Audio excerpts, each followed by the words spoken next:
But yeah, it's so hard to make friends. I won't say it's hard to make friends. It's hard to actually like foster those friendships and really take it past that surface level where maybe you guys can call each other when you're not feeling so hot, or maybe you can see each other when I'm depressed or you're depressed, something like Yeah. that. It's hard to. Obviously, I'm sure we all have those friendships, but I think it's never a bad thing to have more of them. Yeah.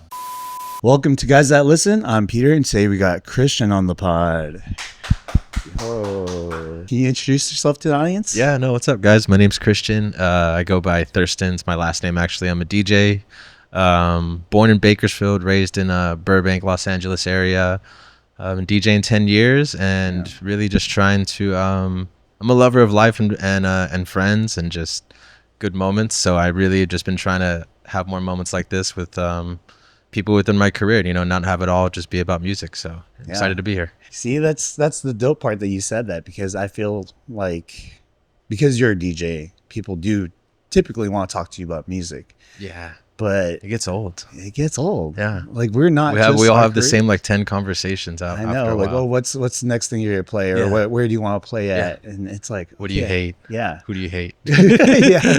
What's the trend that you don't like? Yeah. You don't want to participate in? Yeah. And it's weird because we all know we're all human beings. We're here to like be multifaceted and have more interest in the things that we consume most of our time on. But it's in our space, in a space where there is music involved, it's almost like it forces us to not be able to have those conversations, right? We kind of talked about this a little bit. Yeah, no, for sure. That's 100% what it is it's almost no time to, because you're always seeing each other in the passing, or you're always you're in these moments where the only thing that you're really going to talk about is what's happening in front of you, or just very, basic surface level stuff, which isn't bad. But it's just after a while, like we were talking about earlier, it's like you kind of realize, like, man, like how many like real friends do I actually have? Like I love a bunch of people, but it's like I don't know a lot of their like last name, never met their parents. I only have a couple people like that. So yeah, I think I've been trying to do that more, honestly. Try to I'm very thankful to have like the friendships that I have made within music, because their struggles are always so similar to mine for the most part. So it definitely feels like, man, I can relate to this person a lot more than just like a normal friend that I met just like in grade school or something like that, or at a 9-to-5 job. So I've been trying to foster those friendships a lot more, because I feel like it's needed, and it gets lonely when you're just by yourself in this music stuff. You can be like so busy and accomplishing your dreams, but if you don't have like homies that are somewhat doing the same stuff, you can share that same, they can tell you what they're doing, you can tell them what they're doing, it gets a little boring, a little boring, a little sad. Yeah. I mean, you mentioned struggles, like same struggles. Is there any particular ones that stand out to you, like going through? Oh yeah, I mean, all of my close homies that I have, we all just struggle with the idea of like stepping out of our comfort zone and just really trying to go for what it is that we want. Yeah, it's interesting, because like all my friends are super talented, and a good portion of them are actually doing what it is that we're talking about, content, putting themselves out there.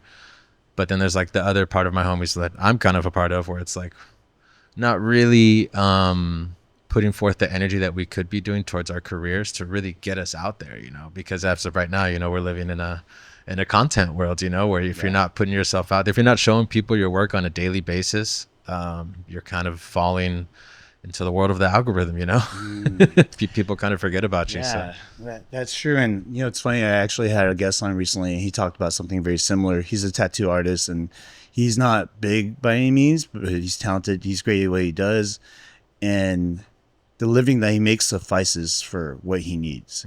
And I think sometimes the idea that you have to be this big person in the social media world that we live in is not quite fitting for everyone. I don't think that needs to be the case, because you can have aspirations to be like the biggest musician or DJ in the world, but you could also be someone who just plays at like weddings, and then that's not to take anything away from like not at all. Not at all.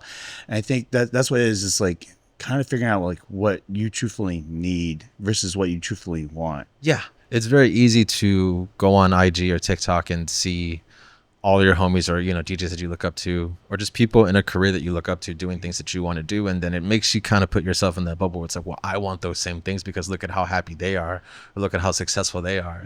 But then once you start getting those things, maybe you realize like, man, like it's not all it was cracked up to be, or this is maybe this opportunity, or like this, like, it's not for me, you know. It's a false reality, you know. Yeah, that we paint for ourselves, and that I think, it's like, it's social media. It's like, I'm a big people pleaser, so I think I'm really trying to get out of it. But I think that like me being a people pleaser just ties into like the whole social media thing, where I feel like I always have to be likable, or I always have to, you know, kind of come off as a cool guy or something like that, where it's like, I want to be transparent, you know. I want to tell you guys I'm depressed, you know. But it's like sometimes you can't do that, because how am I going to say, yo guys, I'm depressed, come to my gigs this weekend?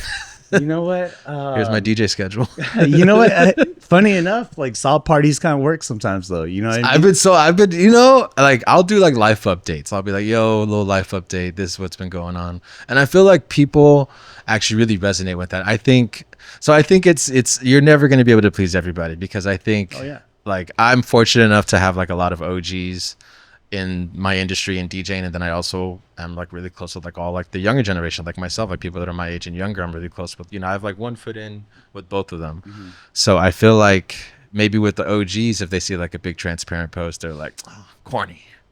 But then the younger dudes, or the younger, you know, people, they're like, oh dude, like I'll get DMs and they're like, yo, thank you for posting that. It's cool to know that you're going through the same stuff, or it's cool to know that you still have a 9 to 5 and you're still going after your dreams, and, you know, you're not letting, you know, it's double-edged sword, you know. You're not going to please everybody. Yeah, that's the people pleaser, like the flaw in it, right? I'm also a Libra, so I'm always like weighing, it's weird, like Libra's like our scales, so like we're always thinking about what is right, and you know, trying to do what's right in the moment, but then also take into account the other person's feelings or the other party's feelings, you know. It's a very, that sounds taxing. Oh man, it's such an indecisive way of living.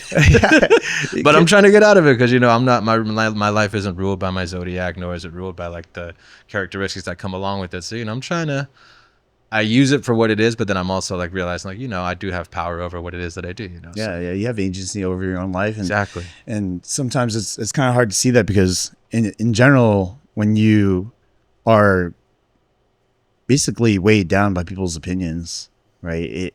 It really kind of dilutes your own thoughts, you know. Like, what's truthfully what you want, right? What does Christian really want, you know? Is it to be this big DJ, to always be a bright light to everyone and never be depressed and never fucking have problems, you know what I mean? And I think that, weirdly enough, is a problem a lot of us go through, and that's, I think, why people in social media present themselves the way they do, right? Yeah. And that causes a problem in its own. Yeah. Because, you know, if you listen to OGs and they tell you like, oh, this vulnerable shit is corny, then now you're like, okay, well, let me just fucking not talk about that shit and act like my life's fucking A-okay, right? Yeah. But then you look at that aspect of them, and you also realize like, oh, they say that. And, you know, this doesn't apply to all OGs, but maybe their way of thinking is not correct. You know 100%. What I mean? And I've seen that, you know, like in OGs in different fields, whether it's dance and music and stuff like that, especially males, I think it's very common for them to be like, nah, toughen up, man up. But I'm like, damn, if I really look at your life as a whole, though, like, you got your own problems. Yeah. You know what I mean? That you can't even talk about. Yeah. I had to learn that. I had to learn how to take everyone's advice, and how the advice that they were giving me, I had to learn how to take it with a grain of salt. And I've essentially learned how to just be a sponge and soak up what pieces of it. I mean, obviously it's going to sound like, oh, well, you're just nitpicking. What do you want to hear? But no, I think like, obviously, yeah, like I'm going to take the advice, but sometimes I think if it doesn't resonate with me completely, or if it just sounds like it's you putting your life on me, I'm probably not going to like pick that up. Yeah, I'll remember it, but, you know, I probably won't apply that to my own life or how I do things, because that's your life. That's how you do things, you know. Obviously, I have respect for you. You're an OG for a reason. But in this situation, I'm just you know, take whatever little bits of information that I can from you that I feel like are gonna actually benefit me, and, you know, let that be what it is. Yeah. And funny enough, I think, you know, the term OG in where we live, they're still pretty new. It's weird. You know what I mean? I've been called OG. I'm 32. Yeah. And I've only been DJing like less than professionally as a career, like less than 10 years. Yeah. And that's what I'm saying. Like these cultures, right? Whether it's like music, dance, art, whatever, it's still relatively really new as far as like in the sense that we're talking about in Western society, right? Yeah. So like these people who are OGs, if they're around when the culture started, they were children. Yes. They were kids. Like I say that all the time. Like we're like DJing it's such a new thing that we're still like all of our OGs are still around. We're still seeing DJ for how it actually plays out like in a long-term way, like longevity wise. Like, you know, and it's interesting because, you know, it's like a bunch of different industries. Like I'm sure you can compare it to, but yeah, it's interesting because there's just a lot of people where we're still seeing their lives play out, and I feel like there isn't as much information or time that we've had to like read from them. We'd be like, oh, okay, well, like this is how it's going to be for me. Where it's like, no, like there isn't. These guys are still trying to figure it out themselves, you know, every single day. Yeah, there isn't. And also, it's constantly evolving every day. So that the way they tell you structure your life, like a lot of times is irrelevant at a certain point because where you're at now and the way you need to move is different. Yeah. They have first movers advantage, right? Like they were there since day one. So even if they didn't do the social media shit, they already know, right? Because they were there first. But now if they were to be in your shoes, it's completely different. It's completely different. Yeah, no, in that sense, because a lot of them have been able to amass like a huge social media following just off of their name, just off of, you know, having those big moments in their career. You know, some of them have like, let's just say 16K, where it's like, and he probably doesn't even put like that person doesn't even post that much, but it's like they've amassed this huge following of loyal followers to where they can post whatever they want and people are gonna, you know, eat it up. You know, but it says for me, it's like I have to be more. It's like people like me in my position, like I have friends tell me like, oh, you got to post 3 times a day, and I'm like 3 times a day. I'm like, wow, that's crazy. I respect it, but that's crazy. That is crazy, and that's where you kind of have to pick and choose your battles, right? Where it's like, yeah, some of the stuff that OG says, like, yeah, it's relevant. And some of the stuff that the new generation says is relevant. But like, where do you lie? Like, where do you stand? And how do you want to move and maneuver through life, right? Because it's tiring and it's draining. And I think even people who don't even participate in it, like having to create content, or just regular people who just like consume it in one way or another, it affects your life a lot.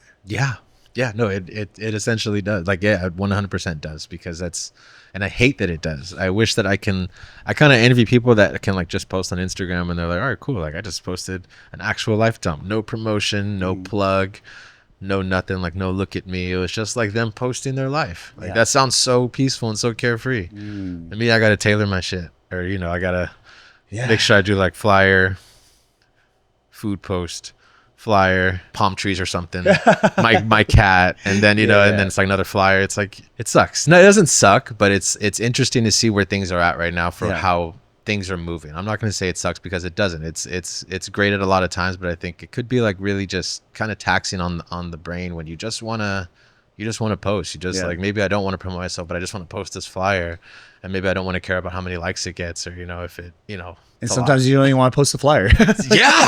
Yeah, that's why I love like a lot of us kind of move to like story posting, which is like, all right, cool. Like I like that. It's less pressure. I'm just posting a story.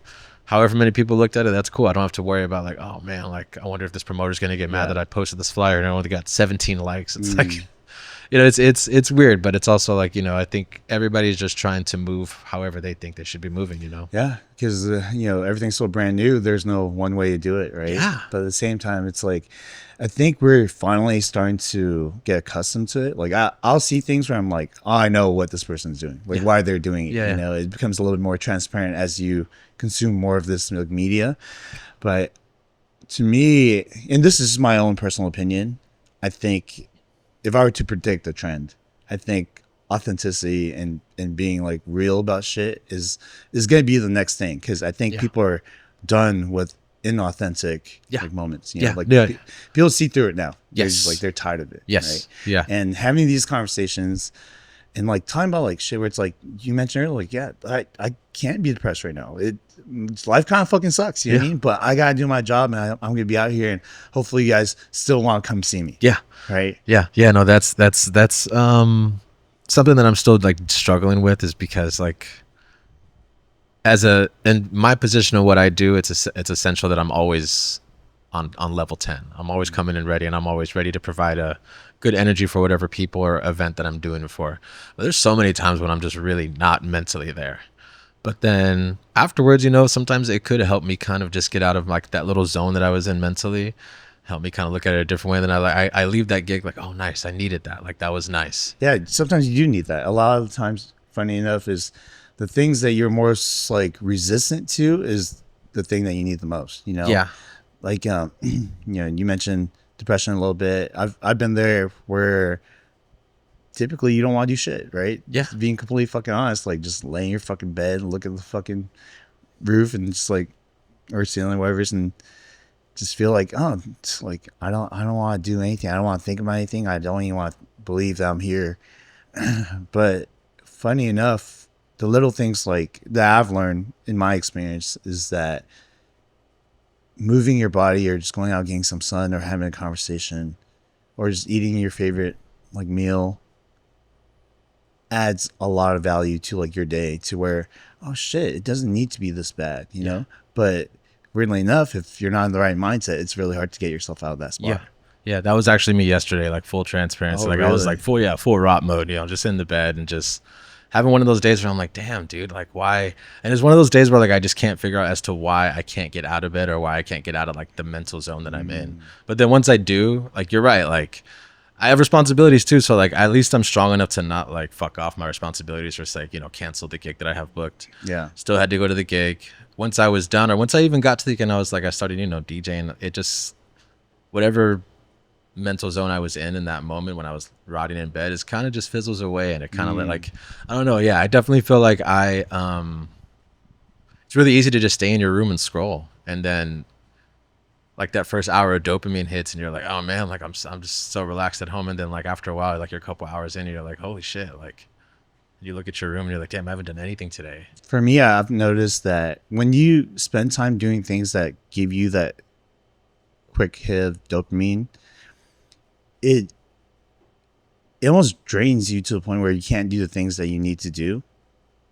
And I think the reason why we don't really fully understand what to do is because we don't process it enough, like what we need to do. Yeah. And I think sitting in our own thoughts and like not scrolling and just fucking like, why am I thinking this and why am I feeling the way I do? Like one of the things I started doing was I wrote out things that make my day better. Right? It's weird because before the way I thought was like, I'll just take it as it goes. Like whatever makes my day better is just whatever comes, right? I'll just let it come to me. And I realized that's a very passive way of living. And you're like waiting for things to come to you, waiting for things to happen, you know? Like, oh yeah, my friend will call me, send me a text, or we'll go out and eat, whatever. And then I became more active about it, and I would write things like, okay, on the days that I feel my best, like what is it? What happened? And now I know what kind of determines at least the baseline of it, whether it's going to the gym, speaking to a friend, sitting in my thoughts, going out to get some sun. Like one of the things I do frequently now is, we live in California. I go to the beach like once a week. I'll just walk, nothing more, nothing less. Just walk, people watch, see the view, see the sunset, and that's it. And that makes my whole week a lot better. So I try to do it at the very beginning of the week if I can. You identified that, so you realize like this is what's going to help my weeks improve. So yeah, no, that's great that you do that. Honestly, yeah. I've been trying to do that myself. I saw this this TikTok where it was like an animation someone drew it. It's basically like this like little chipmunk, and he's like, each slide is like him. He has an angry face on and he's so mad at life, but then like each slide is like he's at the park with his friends, or like he's getting married and like someone's hugging him. Like each slide is happiness happening around him, but his face is always mad, and he's like, man, I got to figure this out. Like why aren't I happy? And then the very last slide, he like looks up and it's like a beautiful day, and then he says like, maybe the point of life is just to have a good day. And so yeah, like it's crazy how like simple we are as humans. We're like, maybe whatever we're going through, you're going through it, but then like the simplest things, like you said, like going to the beach and people watching, getting your favorite coffee, or just going for a drive, or hanging out. Like I have a cat, spending mornings with my cat. It's crazy how simple we are and how those little things actually can pull us out of the fire. It's just a matter of actually trying to have a healthy routine with those things, and not letting like the doom scrolling or the, people pleasing stuff like that take over, Yeah, and it's tough because I think as human beings, like if we just look at needs in general, like we're very simple. Food, So simple. water, Yeah. maybe some sunlight. Yeah. I'm like, that's it. Yeah. But We as a overcomplicate society, things. we're complicated, and I Yeah. think really enough, I talk about these things, but I feel like it pertains almost more to like Western society, Yeah. I think this is why I always encourage and advocate like people to travel more, because you see how life works and it's just not the way you think it works. I'll go to different countries and things are so simple. People, they work like really, really hard and they just appreciate life for what it is. Just going out, getting a cup of coffee or a beer with a friend or a meal, going home, being able to enjoy your TV show. Like that's it. But I think we just constantly feel like we have to strive for more. Yeah. The best, the greatest. Yeah. And that in itself is so taxing because Yeah. why does it need to be like that? Yeah. It definitely got worse after the pandemic for some reason, where I think it's like, I think we were all at home and everybody was hoping like, man, things are going to get better once we come out of this. And no, like everything just kind of accelerated in a way where we all felt like, all right, everybody has to now prove themselves. Everybody has play to catch up. Yeah. That's what we've all been doing, is just playing catch up. And some people are able to have caught up and some of us are still catching up, So, and I think I think the problem lies with like not actually enjoying the process. And like just kind of thinking, like saying like I'll be able to be happy or I'll be able to enjoy the process once I've hit this like goal or once I've achieved this. So what I'm trying to teach myself right now is like just enjoying the mundane, or like enjoying those days where like, maybe there's not a lot of stuff happening, but it's still a great day. Yeah. Yeah.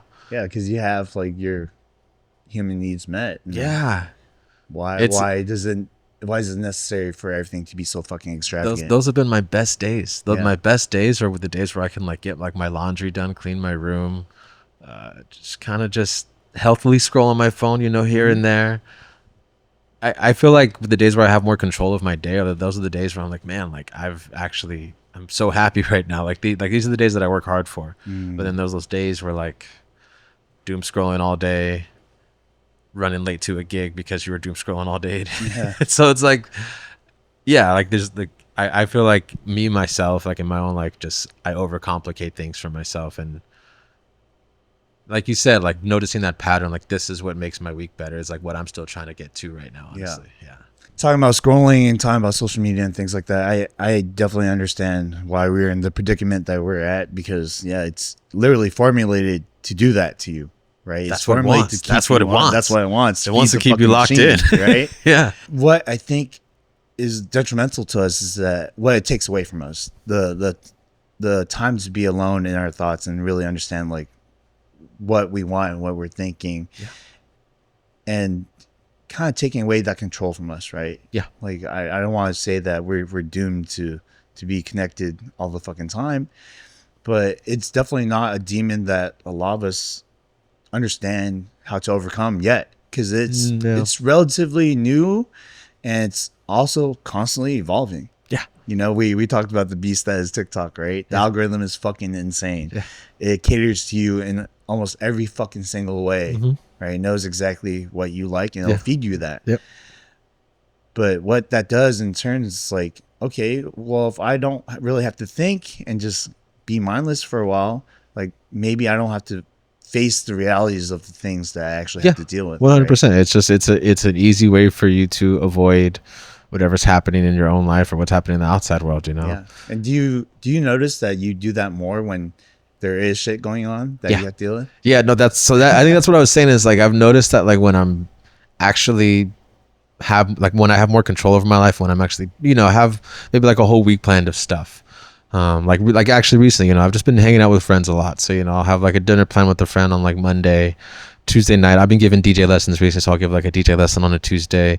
Wednesday might be like my off day where I can like, you know, just be by myself and, you know, do laundry or something. The times where you have to like face reality is tough sometimes, you know. Yeah. And I think finding your routine out of it is like the only thing that maybe gets you out of it, right? Like Yeah. you mentioned earlier, like scrolling to the fact that you're now maybe running behind on a gig and you're like, what the fuck was I doing, Yeah, right? that happens, sadly. Yeah. And it's so unpleasant sometimes to deal with the shit that you have going on that you'd rather escape through just being mindless and scrolling. And I think to Easier. me, it is easier. And it makes you feel better, you know, Yes. temporarily. It's like a Band-Aid, to be Yes. honest, right? It Yeah. doesn't really heal the wound, Yes. but, you know, it'll keep it from getting further Yes. harm for a little bit. But I think that's what's causing us to have so much, like, I don't know if you deal with this, but like a lot of anxiety. Yeah. You know, the fact that we could postpone the present, you know, and then hopefully deal with it in the future is what causes a lot of anxiety for me, at least. And I've come to terms with like, oh, actually, I really don't like that. So it's very uncomfortable. It's very uncomfortable, and obviously we like to stay in our comfort zones, but I think dealing with the problems head on is also uncomfortable. But the results long term, and I think that's what it So is. much We're better. so nearsighted right now, right? We want to grab the lowest hanging fruit and just we want to get there right away. Yeah. But Easy realistically- dopamine. Yeah, easy dopamine. But the things that the process that it takes for us to actually get past all these things, like it is a journey, it's a process, and an uncomfortable one. And learning how to deal with it is hard sometimes, you know. And it's not only hard, but there's not really a blueprint that people understand. You know, what I mean, it's No. not taught to us. We didn't learn this growing up because it didn't exist. Yeah, there's no rule. Yeah, there's Yeah. like there's rules, but then there's no real rules to how you live your life or how you go about living your life to like obtain the things that you want to get. You know. Yeah. Yeah. No, I agree with you. Like where I feel like sometimes I'm too close to something, and sometimes it's just a matter of me just literally taking a step back or just really trying to actually think about what it is that I'm struggling with in that moment. Yeah. You know, What's something you feel like you've been struggling with lately? insecurity. I think, if we're being honest, like kind of ties in like with the whole anxiety thing. I'm single for the first time in 7 years since like November. So like, you know, going on like what, like 6-7 months. Yeah. So it's been interesting transitioning into like a life just with me in it. You know, I think when you're in a relationship for that long, I'm sure you can agree, like, you know, you don't really think about life, how life would, you know, maybe you have thought about it in certain way, you know, I wonder how life would be on my own, but you know, you don't really think about it because it's not something that you can ever really imagine in that moment. But when it happens, it's like, oh shit, like I'm by myself. And so you kind of have to face all of your issues by yourself and all the things that you've maybe been putting off. Like back to what you said real quick, like how we put things off. Like I've been trying to face things head on because I've realized that like the most dangerous thing that you can say is like, oh, I'll handle it tomorrow. I'll do it tomorrow. Because then that tomorrow becomes like the next day. And yeah, it's like, it's much easier. Like I think I'm like been getting more addicted to the dopamine rush of doing things head on than, you know, like the doom scrolling or stuff like that. That's when I'm realizing like those are the real dopamine hits that I'm like in strive for right now. It's Yeah. like if I have a task set for myself for that day and I can get it done, that's when I'm like, oh shit, like that feels good. But yeah, no, sorry, back to so just essentially just anxiety and insecurity, I think, is what I've been dealing with because this is the first time that I've been alone in a long time. And I think just realizing, you know, maybe the things that I thought I always wanted in the past I don't want anymore. Oh, like what? Career, I think in a lot of ways. I think it ties into pretty much everything that I've like how I've been going about living my life is that I think I've realized I always saw certain things for myself, but then I'm realizing that like maybe like I really don't want those things at the end of the day, like specifically career and just like I think the way I go about living my life. I think I realized that I've you know, Libra, people pleaser. I've always kind of put myself in a box of like my relationships or the people that I like associate myself with.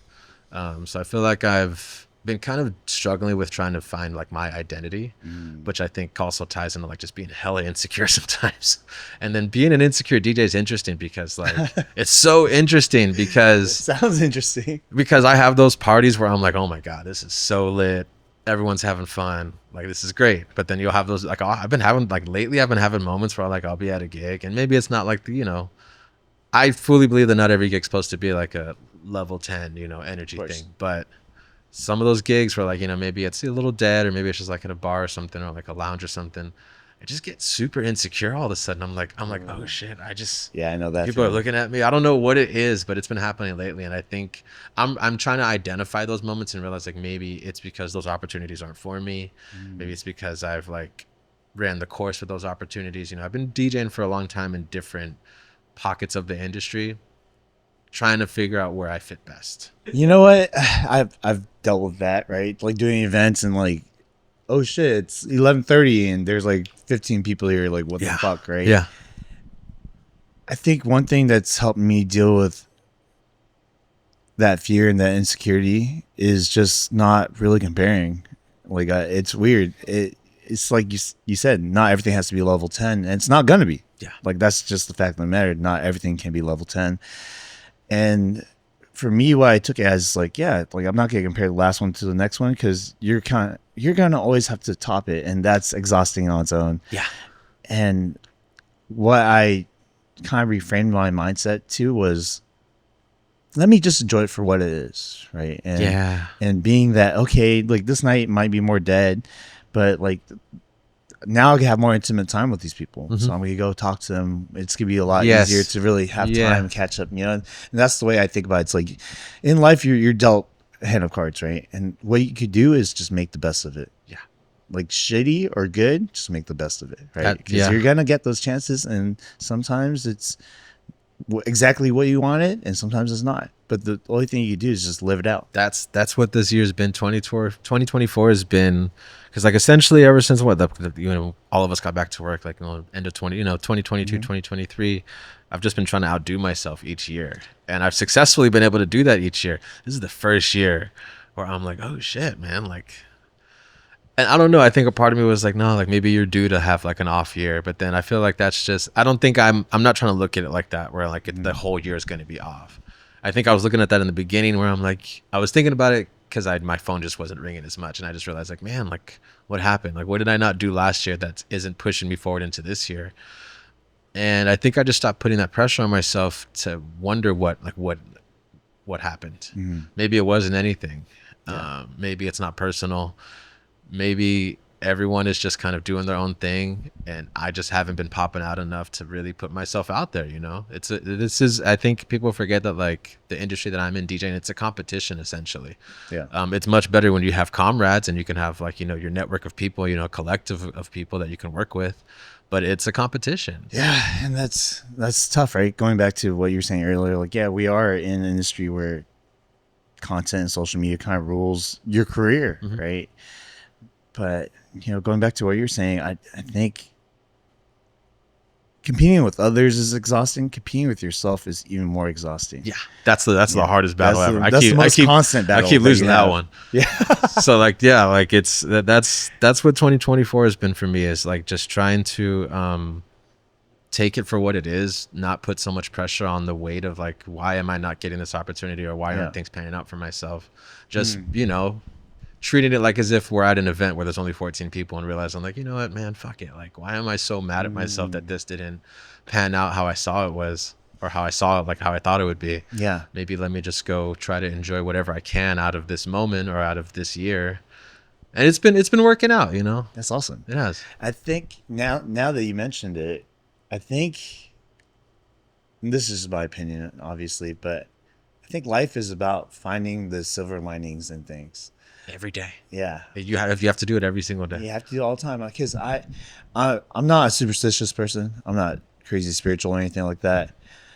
And, for the longest time, I really hated this saying, was that everything happens for a reason. I really hated that for a while because I felt like there could be no reason for certain things to happen. It just seems so like the world is cruel sometimes, And I think the only time I changed my mind about that was I had a friend who passed, and the timing of it just seemed so insane. Like, he had just had his birthday, celebrated with us the day before. He got his dream job and he was leaving, and all of his coworkers love this guy. He's like the bright light in the room, He just makes everyone's day.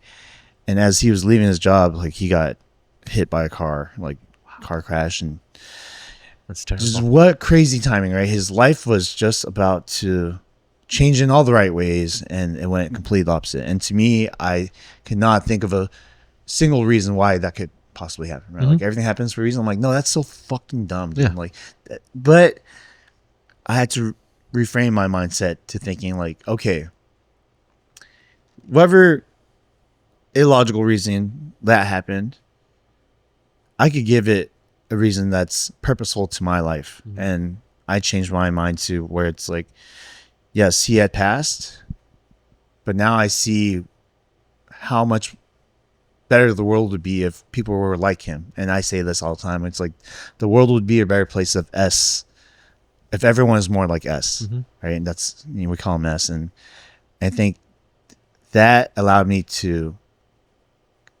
kind of cope with what was going on, really. And I think that life is just full of those moments, like yes, the event's dead, but maybe I have more time to spend with these people and actually like socialize, right? And it can happen the other way too, where it's like it's so packed that you can't make time for the people around you, and you're just passing by. And that's something we talked about earlier, right? Like we're in an industry where it's like we meet so many people, right, in person. These are not just digital faces; like they are people that we pass by, in real life, and we have a hard time building these relationships because at the same time, like it being busy is good for your career, but you're not really able to like foster these like relationships further than just being like, hey, what's up, bro? Like, you want a drink? Like, oh yeah, cool. Like, how's the night tonight? How's the weather? Shit like that. Yeah. And to me now, like being in my late 30s, I feel like I want to foster those relationships further, and having this podcast allows me to do that. We had that exact relationship that we're talking about right now. Yes, no, we literally did. Yeah. We would see each other at what years was that? Because I know Tokyo Beat was like, a while ago. It's a long time ago. Yeah. We've been doing this for a while. Yeah. But yeah, no, I remember we were always cool with each other, but we always like dapped each other up at Fashogun and like different events out in that area. But we never really had that moment where it's like, yo, man, like, who are you? How are you? Yeah. That's cool. Like, let's exchange numbers. Like, and I think, yeah, like once you realize like, man, I like this person at this gig. Like, man, this person's way cooler outside of this place. You realize like, man, we have so much in common. And I've definitely been trying to do that a lot more when it comes, that's why I'm here, Yeah. I think old Christian wouldn't have like done this opportunity because, wow. yeah, I think when you get so caught up in your ways, or you're just so stuck in your own lane, or just stuck in your own way of thinking, you're like, I'm comfortable with what I'm doing, especially when you're in a relationship. You're just you have your set schedule, but especially for me, like I had a schedule. Like I was like, all right, cool. Gigs this day, hang out with my girl this day, start my 9 to 5, it's taxing, so I had to try to make that time. But I think that's why I think at the beginning of this year when I was like really down on myself and just like more so just sad that the year wasn't panning out how I thought it would. So I just started leaning on my friends and just actually started leaning on people that I wanted to become friends with, people that maybe we've maybe DM'd a couple times, but then I was like, yo, man, because like as a DJ, it's so cool because like you had meet people from all over the world, all over America and the world, and so I've been really trying to like be that guy where you're like, oh, bro, like when you're in town, hit me up. Like I would love to, let's grab lunch. I'll pull up to your gig, and I do that so much now, and it's really fun because I feel like it lets them know too that like, hey, I'm down. Let's it sounds corny when you say it like that, but it's like, bro, let's be friends, man. Like you seem cool. I'm cool. Let's fucking be cool together. Yeah. And it's weird because not to sound fucking hella old or some shit like that, because I don't feel like I am, but making friends when you're older it's so awkward, bro. And why is it so awkward? That's why it's easier to make friends in your field, because that's like the first barrier. It's like, oh, you do music, I do music. Like, yeah, that's that part kind of makes it easier for us to break that barrier, even though us DJs are still very awkward, But yeah, it's so hard to make friends. I won't say it's hard to make friends. It's hard to actually like foster those friendships and really take it past that surface level where maybe you guys can call each other when you're not feeling so hot, or maybe you can see each other when I'm depressed or you're depressed, something like that. It's hard to, obviously I'm sure we all have those friendships, but I think it's never a bad thing to have more of them, No, definitely not. I've being a person that makes friends all the time, like I'm now more transparent about how I am, even if that means I'm not the best version of myself at the time. Yeah. you know, I started doing this thing where, you know, what's one of the first things people say to you? How Like, are you? How are you? How you been? Yeah. And I'm like, not that great. Yeah. Not that great. Isn't You it know what I funny mean? seeing like I feel like for certain people you'll see them kind of like their emotion because like obviously we're all used to like good man I'm good how you been, Yeah. but then when like if I'm chilling and I ask him like hey, how you been bro, and then he's like not so good man, I'm like oh what, it kind of changes the energy of like that start of the conversation where now like all right what's going on like Yeah. what's you know it's sometimes I think yeah no I do that too. Yeah. I And think that's- I think I do it in a way to where it lets you like I'll be like I'm okay man I'm maintaining, that lets you know that like I'm not amazing but I'm also not bad. Yeah. You know I'm here. Yeah. How about that? Yeah. And that's great because it sounds crazy, but being positive all the time is fucking difficult, you know. And It I'm sucks. a kind of guy where people view me as that, you know, like Same. oh, Pierre's always so fucking positive. He's just always so happy. I'm like, nah, dude, like I'm not today, and I struggle with that because you could tell my expression even when I'm telling you the truth that I'm not doing that great. Yeah. I got a fucking smile on my face. Yeah. Right. I go to autopilot of like, yeah, I'm Yeah. not, life sucks right now. Yeah. And looking the way I do. Yeah, yeah. But I think going back to it, being honest about it, whether it sucks or it's good or it's okay, allows you to have that dialogue that you need at Yes. that time. You know Yeah. what I mean? Because Then it's fake the whole time. exactly, if you started off fake, like, oh yeah, I'm good, and you're not, and you got just now you got, if you have a whole conversation, you got to pretend like everything's Yeah. good, right? You got to tell people like why it's good Yeah. when it's not. Yeah, no, exactly. You have to follow it up. Like Yeah. our friends are like in a way, like obviously you don't want to put your entire load on them. Pause. Yeah. No diddy. Yeah, But no, essentially you want to, they're like our therapists in a way, you know, like Yeah. you never like a lot of your friends, they've gone through some of the same stuff, if not worse. So, you know, sometimes it's like when you go to therapy, you want to be honest because Yeah. you want to get real fucking results. If you lie the whole time in therapy, you're literally you got nothing out of it. Yeah. So I feel like, yeah, then there's been moments where I have done that, where maybe I did hang out with a friend and the whole time I had on the front. And then when I got in my car, I was like, fuck, that sucked. Like, damn, like I really I'm not how I gave off to them. Like basically like how I'm sure they perceive me in a different way because Yeah. I was like, yeah, man, I'm doing great. You know, I'm so busy, bro. But then once I got in my car, I was like, fuck, dude, like I'm busy, but Yeah. shit's just not, not where I want it to be. Yeah, no, 100%. And I think for me, as of lately, I've been getting the support that I need because I've been honest about where I am in life. Yes. And prior, I wasn't getting that because how can people give me the support that I need when I'm telling them that I'm That great? you're okay, that you don't need anything. Yeah. Yeah. And it's crazy because like you again, you know, you don't want to burden them with the things that are going on in your life, but real friends will not mind. Yeah, They, like- they actually will be there for you because they want to add value to your life. They're like, hell, oh shit, like Christian needs help. Yeah. How can I help you? Yeah.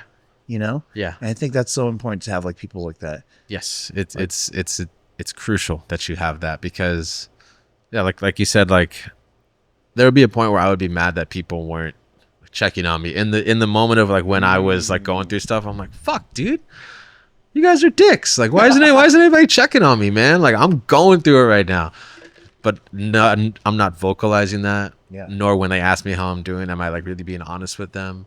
I'm usually just like, yeah, I'm okay. I'm hanging in there. I'm not telling them like, no, bro, I'm fucking horrible. I'm so sad right now. It'd be really cool if you can check on me more. Maybe we can hang out more. And I think sometimes we feel awkward about asking someone that, or maybe even just implying that, like, hey, I'm not okay. Yeah. What are you gonna do about it? And it's not saying you need to do something about it, but it's more so like, hey, you asked me how I am. I'm not doing that good, man. And then I think sometimes it puts the pressure on the other person where it's like, well, fuck, like, what can I do to help? Do you want to talk about it? Yeah. And I think sometimes even us in that position where we have vocalized that there's something wrong, maybe we don't want to accept, or maybe you're not really like, I'm the type of person where like, I'm sure there's a lot of people like that out there where, you know, when you are vocal about the things that you're talking, you know, the things that you're going through, maybe you don't want solutions like immediately. Maybe sometimes you just want them to listen, maybe not compare immediately. Oh yeah, for sure. You know, I think it's, again, we're all very simple, you know, so I think sometimes like we're just looking for simple connection in those moments. You know what? So I think in general, the lines between what you should and should not do in certain relationships is kind of blurred, right? I think, you were in a 7-year relationship. I was You in feel I like was you're able to open up to your significant other about these things, or you should, right? Yeah. Typically. And then when they're gone, you're like, okay, who the fuck do I talk to? But I think friends fulfill that role too. 100%. They do. It's In a just, less kind of stressful way. yeah, Where it does, yeah. It's weird when like you say it, like it's weird when you think about it like that, but you're 100% right. Like the same satisfaction that you would get from your loved one, your partner, hearing you out, giving you the attention that you need, you can get that same sort of attention and love from your friends. Yeah. I think a lot of people don't realize that. That's something I didn't realize. Like I can feel just as good leaving a hangout or leaving a dinner with my friends as I feel like leaving a date with like somebody that I'm pursuing, like Yeah. I think those two they coincide, but I think that you can only get them with one part of your life. Yeah. I think we draw those boundaries, not even understanding that they don't actually mind. No. Like No. I've said this a couple times and it sounds weird because I'm still processing exactly what I'm trying to say, but I think friends should kind of date each other, not in a way that's like romantic, but like when sometimes I randomly think of my friend and I'm somewhere, I'll buy them a gift, Yeah. and they're like, dude, thank you. Like, whoa, Yeah. that's so awesome. Like I feel loved. And why does that have to be only a relationship thing? Yeah. Like, oh, why can't we talk about my bad times with my significant other? Why can't I talk about with my friends when I'm out? And we draw these like boundaries and we box ourselves into these things where it's like it makes us so fucking unhappy with the relationships I have because we feel like we can't just open up. I recently told some of my friends, I was like, dude, like I'm kind of struggling, sorry that we're at like at fucking dinner right now. Sorry to kill the mood, Yeah, guys. sorry to kill the mood, but this is honestly where I'm Yeah. at. And they gave me like the best support. They're like, dude, you are beyond loved. Like, it sucks that you feel like this, but like, let us know how we can help. And I'm like, holy fuck. It's surprising. Yeah. I feel like it's because we only give access of that version to ourselves to people that we're in relationships to. Yeah. But then like once you learn that like you can still give that part of yourself to your friends, to your family, it's a lot easier for you to like learn how to love yourself in that sense, because I think you're not just putting all your eggs in one basket and hoping that your significant other is going to be able to handle whatever bullshit you handled that day and can hopefully give you the advice that you're looking for. Sometimes it's not always the case, Yeah. but I think it's also a lot of weight too. Just so much weight to put on your person. Yeah. It's like just one person has to deal with all that shit. Yeah. That's a lot, dude. Yeah. It takes a fucking village, what I mean? And their own shit. They have to Yeah, deal with their and own, their own shit. shit. And then, it's a lot, I think that's why I encourage everybody like to go to therapy. If you're, when you're in a relationship and you feel like that's like an issue with like communication, like therapy, I mean, I can't really say that now because like I'm out of a relationship, so I can't say it saved my relationship, but it definitely was like a helping point at a certain point where it helped us realize that we were putting too much on each other and that we had to, kind of hold up your end of the table, obviously like, help each other and be there for each other, but you also have to learn how to process your own stuff to a certain extent, while utilizing friends and family. And Yeah. I think therapy is very important. Oh no, I agree 100%. I've been in couples therapy. I've not gone to see a therapist solo. I should make time for it. But again, going back to the idea that you just keep yourself so busy all the time, Yeah. that you put your own mental health on the back burner. Yeah. And I'm not saying that talking to your friends is gonna suffice, but it's definitely a great starting point. It really is. Amazing starting point. And also the idea that they're not romantically involved with you means it's kind of like no holds barred. They're not expecting anything out of you. they're They're expecting you to just be there, show up, be a friend, and then you guys can be there for each other. Yeah. Like it's not transactional in any way. No. It's not like, all right, cool. Well, you heard me out, so then now you got to help me. It's like it's not keeping count. yeah, exactly, Not keeping count. exactly. Yeah, like I think once you find that like that friend or like that circle of friends where you do feel that energy, it's so important to hold on to them because those are the ones that help you like in those dark moments. You mentioned that you didn't show up to one of your friends' birthday parties. Yeah. Sorry, Lauren. She forgave me. That's good. But then you actually talked to her about it. And So we ended up getting dinner like a month later, I think. And basically like when she first invited me, I'm like the king of saying yes to something in the moment. And then for some reason, like when that day comes, I'm like going through some shit, and I'm like, oh man, like I still have to go through this. So that was one of the days where, you know, emotions got the best of me, and I shot her a text. I was like, hey, I love you. I don't think I'll be able to show up tonight. I just don't feel like I'll be able to really add to the, like, I feel like shit right now. Like, and when I think I'm trying to do better at that, but what I would do is essentially just don't want to see anybody. You know, I'm in this mood. I'm in a shitty mood. I'm very pessimistic. I'm very angry with myself and the world. Why would I want to go out? I just feel like I have nothing constructive or positive to add to the conversation. So then fast forward like a month later where we finally, and it's funny because like I think right after that's when I started like, you know what, like let me just get out of my comfort zone and start seeing friends. And she was one of the first ones that I started, you know, hanging out with. So we got dinner. One of my best friends for years, but you know, we just haven't had that connection in a while because, you know, both going through stuff. So we have that dinner. And yeah, she said something very crucial to me where like I'm trying to remember it every day, where she said, she's like, you know, I'm happy to see you. She's like, but we're not just supposed to see you in like when you're up. She's like, you know, your friends are supposed to also, you know, you should let us see you when you need us, because that's what friends are for, basically. Cliche, but the way she said it, I was like, man, that's so real, because here I am thinking that, no, you guys probably only want to see me when I got stuff to talk about, when I got stuff to share.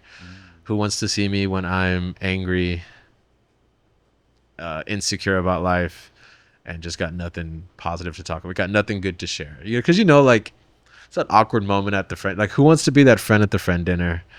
Or like everyone's showing, yeah, you just got a promotion. Me and the wife got married. And then other friends like, yeah, you know, I just got CEO or whatever, you know. And then it comes to your point and you're like, I just, you know, me and my ex just broke up. Me and my cat are good. You know, we're maintaining. Yeah. You know, I'm here. You know, it kind of feels like all eyes are on you, but I feel like you don't have to, like, with the right set of friends, that type of energy won't be there. You know, though people will be like, well, what's going on? What happened? You know, it won't be like, oh, okay, well, what about you? What's going on in your life? Like, the people will actually they'll want to ask you, like, well, why? What happened? Talk to us, you know? I agree. Man, why does this feel like such a male struggle? You know, I don't want to say that. We make this shit so hard, dude. Yeah, we fucking do, bro. Yeah. I think what it is, like, we grew up in households where the breadwinner was a male, right? And he had to do all that shit to provide for the family, and then when things got tough, like, not say shit, right? Just move in silence. Yeah. And you know, going back to like how things are still relatively new, I think that might be the wrong way to do it. Yeah. You know, I think that might be the fucking wrong way to do it. Yeah. You know, because when I was younger, I looked at my dad and I was like, this fool never fucking complains about shit. He just fucking does work and comes home and just like knocks out, and that's how he does his day, right? Yeah. And to me, I was like, oh, that is the masculine way to do it. That is like how superheroes move. And only to see now, my dad's like a lot older, him dealing with his own problems now, that maybe he didn't know how to express himself like when he was like younger, you know? And I'm like, oh shit, that might have been the wrong way to do it. Yeah.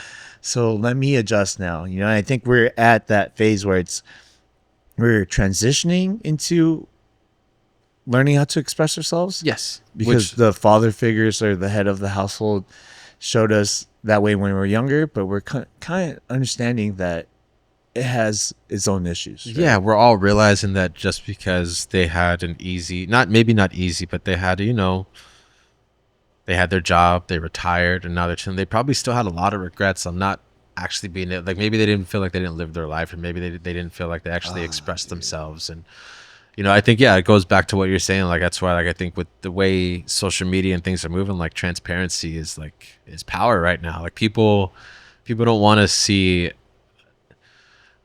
certain cases are different, but I think the way that people are moving, they want to see you from the ground up. They want to see, you know, in your day to day, you know, they want to hear about your struggles. They want to hear about your good moments. You know, they don't just want to, because then it feels too manufactured or it feels too fake, where it's like, I'm always happy. Things are always great for me. I'm winning every single day. Where it's like, there's no one in the history of the world that's like that, you know? No one, dude. So I think, yeah, it's very interesting, because you just realize, like, I wanted to be like these people that I looked up to, but then you realize, like, man, no, I don't.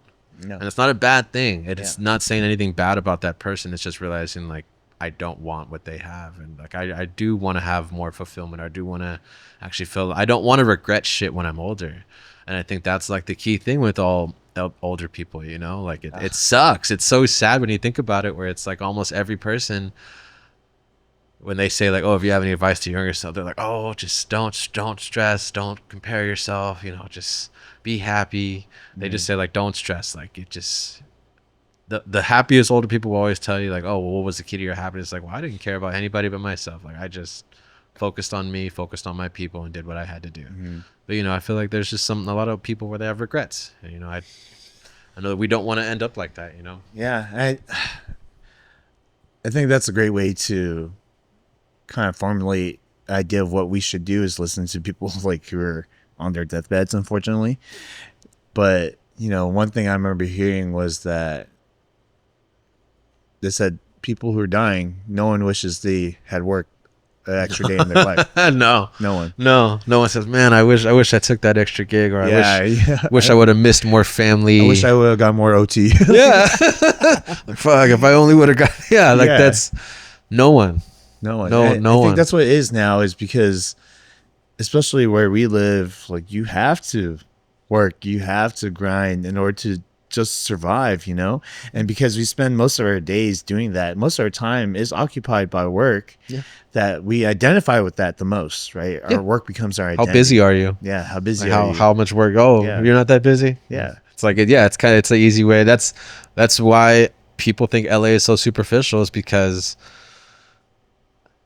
you'll be at, you know, an industry party or whatever, and people want to know what you do. What can you do for me? What social media following do you have? And if they feel like you don't add anything to what it is that they do, or you don't have a following, they kind of just miss you in a way where it's like, oh, okay, you don't do that. It's very interesting. But I think that's why people think LA is so superficial, because there's that side of LA where if you're not, it's however busy you are is how cool you are, or how people perceive you. It's like, oh my God, oh, you're so busy, this guy's cool. Yeah. But it's like, oh, you just work like a barista job and you're happy with it, interesting. But to me, like I think I'm striving to find that sort of that happiness and simplicity, and not putting so much pressure on, like, man, like I want to make it, I want to be the biggest DJ in the world. Like, man, maybe I don't. Maybe I just want to play music and be happy with my people, love on my people, and just have a good life, you know? Because I feel like we just put so much pressure on wanting to. We all have dreams. Everybody has, you know, things that you envision for yourself, but I think it's a matter of how much do you let it affect you when you haven't accomplished it. I think it's also like sometimes, are those dreams really your dreams? Or is it imposed on you? It's crazy. It's crazy you say that, because like I'm so grateful to have, like, I have a father that's his job. So like you said earlier, like, you know, like man works, you know, my mom was a stay-at-home mom for a good while. My dad, his job was a DJ. Like he worked at Power 106. So like his way of putting food on the table was a DJ. So like I saw the happiness that brought him when I was a child. And I think when I was younger, I wanted to be a DJ, because he taught me when I was very young. I did all that stuff. But then once I hit like my 18, like from like 19 to like 25, I was just like partying, just like wasting time, just living in the moment, and not with no plan whatsoever. But then I realized that like around like 25, that's when I was like, man, like I want to be a DJ. And I started working at it, and you know, here I am now. But I think the reason why I'm saying that is because like my dad never pressured me to want to do it. Never once did he say like, hey, you should do this. Like he gave me the tools to do it, but never did he once say like, hey, I did this, so you got to do it. That was all on me, where I decided to follow in his footsteps. So I think there are times where like, yeah, I totally agree with you. Like, am I living my dreams, or am I like living like my pop's dreams? And it's not saying that he put those dreams on me. It's like, did I ever try to like actually find something that I love that's different than what I actually am doing right now, or did I just kind of take the easy way out? It's very frustrating, because I think I've been struggling with that. But I think I also, like, at the end of the day, I try to simplify it. I'm like, no, I'm fucking dope. I'm a really good DJ. I'm a great person. I'm genuine. People love working with me. So I think I try to like not put so much pressure on myself in that aspect, but I do agree with you where, yeah, I think there are those days where I'm like, man, like, are these my dreams? Yeah.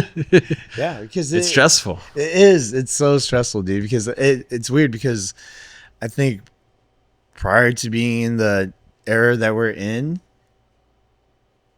it wasn't really about the passions and finding the thing that fulfills you the most. It was just Mm-mm. like just get to the fucking grind, Mm-hmm. right? And I think now where we are as society, we like put a lot of pressure on like finding passion and fulfillment and like doing the thing that you love, right? And identifying that at a very young age, Mm-hmm. you know? You look at for just for example, you look at somebody like Bronny, like LeBron's son, Yeah. like great kid. Like he seems like he's has such a bright future, but he has so much pressure of like the media and everybody where it's like, oh, is he going to be as good as LeBron and stuff like that? Where it's like, man, like what if he? Who cares if he isn't? Like, Yeah. what if he just wants to play basketball? What if he doesn't want to play basketball? Like, I think, and it's interesting because I think the more obviously there's so many celebrities now, all those celebrities are their kids are starting to become of age where they're pretty much following in their parents' footsteps. So I think it's something that you see across all parts of the world, though. You see it in all different cultures. You don't see it in just like entertainment. You see it if like, oh, like my dad was a plumber. I took over the business. You see it in every part of the world where I think sometimes as children, it's easiest for us to just kind of latch on to whatever groundwork was kind of laid out for us. Yeah. And then I don't know, maybe, I don't know if that was a bar, but I feel like sometimes it's just easier for us to, just latch on to whatever groundwork was laid for us because it's just easier at the end of the day. It's just what we're exposed to. Well, you were raised in it. Yeah. Say for instance like me, like I was raised in an industry where all of the DJs that I look up to or that I somewhat am like working with now saw me as a kid. They saw me at Power 106 when I was a young kid walking around the radio station. And so I feel like they've maybe feel like a need to like help me out, it's but I do agree where I feel like it's across all. It's like everywhere. I feel like just as children, we feel like, oh, my dad did this, my mom did this. So it's like, I could do that too. I saw them doing this my entire life. I like it. I love it. I'll do it. I think that's sometimes why, people enter careers that they don't want to do at the end of the day. Yeah. And I think that also plays in a role of not just careers, but in relationships. Yeah. Your mom and dad's first relationship you see. Right. Oh, damn. They have a relationship. They fostered this love and, here they are. They birthed me. Right. Mm-hmm. So then you think like, oh, that means I need to be in a relationship. And I think this is something that I came to terms with recently, which maybe I'm wrong, but this is just the way I see things is that like not everyone needs to be in a relationship. Yeah. I think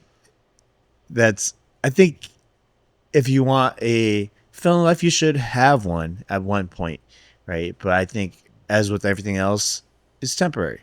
Yeah. All relationships are temporary, right? It either ends in a breakup, divorce, or in death. They all end. But to have it at one point in your life allows you to understand and experience something that people talk about. The first thing that you see is that, right? Yeah. And for me, maybe I sound cynical a little bit, but I've experienced enough love in my life where I'm like, I'm grateful that I've had it, and I agree. I'm okay if I don't get any more in terms of like romantic relationships, which is a thing that people ask me all the time. Like I'm now 3 years single and people always like, damn bro, like when you get back into a relationship, when you get back into like the game, I'm like, I don't think I need to. If it comes, I'm open to it, but I'm not here to force anything. I totally agree with you in that sense. I'm in that same boat. I think that's why 2024 has been so uncomfortable for me, is because like here, I'll back up real quick. So I just got out of a 7-year relationship in November, but then right before that, I was in another 7-year relationship. Go figure. 7's my lucky number, I guess. I'm a lover boy. So basically, I dated a girl from 18 to 25, single for a few months, and then got into another relationship. Was in that one from 25 to 32. So essentially, the way I'm looking at it right now is that this is my first time ever really being single in my adult life. And it's funny because everybody that I tell this to, they're like, "Oh yeah, you need to be single," which is weird because now that I've been dating, kind of just dating. It doesn't scare women. like some of them are more so inviting to it, and they're like, oh cool, like they almost look like, oh cool, like, you come pre-approved in a way. When it's like, well, no, like I definitely, I think I'm in the point to where I'm realizing that I can't be in a relationship right now, um, because there's no way that I can actually grow as a person on my own if I just keep doing what I've been doing. And so I think that's why 2024 has been so uncomfortable for me, is because this is the first year where I've been like, I faced it head on, and I have accepted like, yeah, I do need to be alone. It sucks sometimes, but then there are those days where it's so rewarding that it makes it worth it, you know? 7 years is a long ass time, for Yeah. anyone. What was your mindset going out of it? I think there are people who've been in longer relationships, of course, but I think there is a certain duration where it becomes kind of all the same, whether it's 7 years or 14 years. Yeah. It's a long ass time. It hurts. It's going to hurt either way. I think, and I'm going to be transparent about this, I think the way that men go about in breakups are so interesting, because we're usually, depending on the level or like the intensity of the breakup, most of the time guys are usually really good at the start of the breakup. Like when they first break up, it's like kind of like, oh my God, yes, like nice. Not to like, sorry if that sounds bad, but it's more so like a feeling where it's like, cool, on my own now. But then you realize like, oh fuck, I'm on my own. So I think at first I was okay with it, because luckily we ended it amicably, ended it on good terms, just realizing that we had just reached our course as a couple. So I think at first I was okay with, I mean, I think at times maybe I wish maybe we would have had an angry breakup, so where it would have made it easier to forget it. But yeah, I would have been like, all right, fuck you. Yeah. Get out of my life. But it was a little bit harder because we ended things on good terms. What kind of messed me up in that moment was that my grandfather passed away 4 days after our breakup. Oh, shit. So that was just like a really intense week for me, where I just realized, like, I think up until that moment, my life was so good. Up until that very moment, like up until like that week of the breakup and my grandpa passing, I was like, bro, I'm unstoppable right now. Like everything that I wanted to get out of this year, I got. All my opportunities are coming. My relationship's chilling. I have nothing to complain about. And then in a week's notice, relationship ends, grandpa dies, move into a new apartment. So like an intense high with like a couple intense lows. Man, I was going through it because I just realized that life can change so quickly. Like no matter how up you are, and no matter how well you think you're doing, you could still be doing well, but man, life can pull a fast one on you real quick, and it's up to you to learn how to face it, whether or not you're going to face it, or if you're just going to ignore it and let it eat you alive. Yeah. I definitely did that for a couple days, to be honest with you. Just kind of wallowed in just self-pity. I'm a big drinker, so was kind of drinking through the pain. Me too. But then I had this moment where I was like, holy shit, this is not helping. This is making it worse, actually. Like I feel way worse than what I did when I was sober, before I got drunk. And so in that moment, I think it was like a couple of days. It was like, breakup happens, grandpa passes, drinking for a couple of days. I think like 3 days after my grandpa. November 13th is when I stopped drinking. As of right now, I still have a very interesting relationship with alcohol, because I'm in an industry where it's accepted for you to be an alcoholic. Yeah. You can drink 5 to 7 days a week, and no one's really going to pull you to the side and be like, hey, are you okay?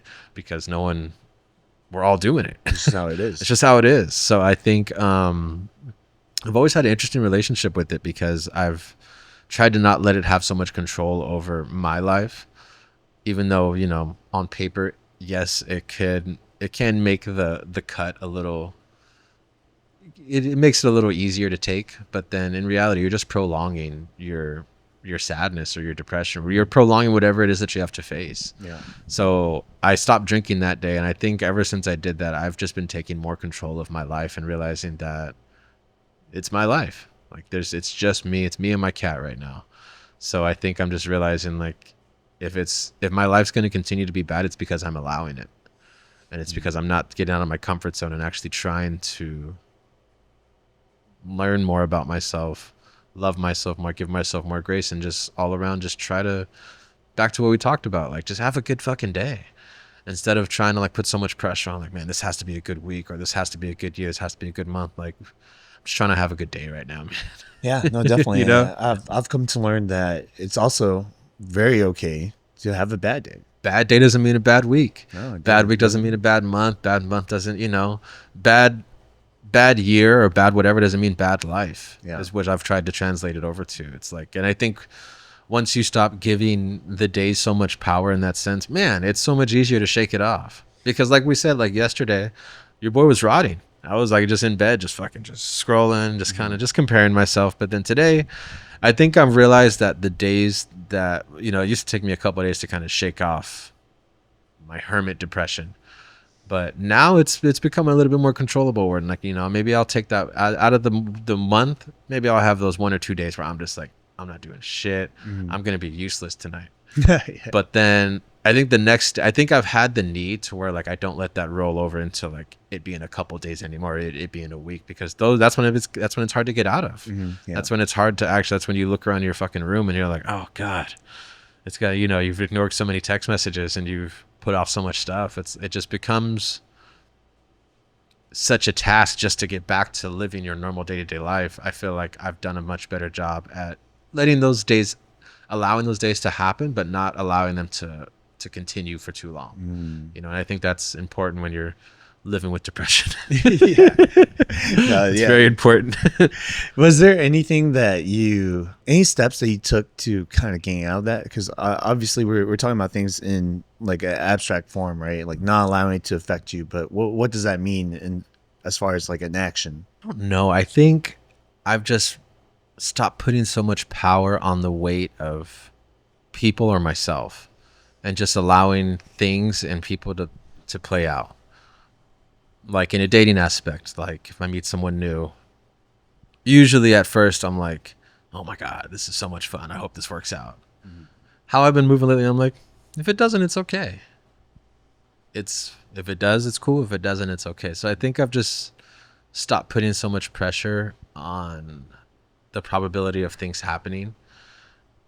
Because then it fucking sucks when they don't. Expectations is It sucks. It sucks when things don't pan out the way you thought they were. Yeah. And then that just kind of that gives you an opportunity to like self-wallow, or just kind of just put yourself in and be like, well, man, this shit always happens. My life fucking sucks. But it's like, no, man, like I think I've just allowed I've just allowed things to just play out and how they will, I'm also trying to like, in that moment, still trying to like take control of what it is that I'm in power of. But if we're being honest, that's so little. Like we're in control of so little, only in our own lives.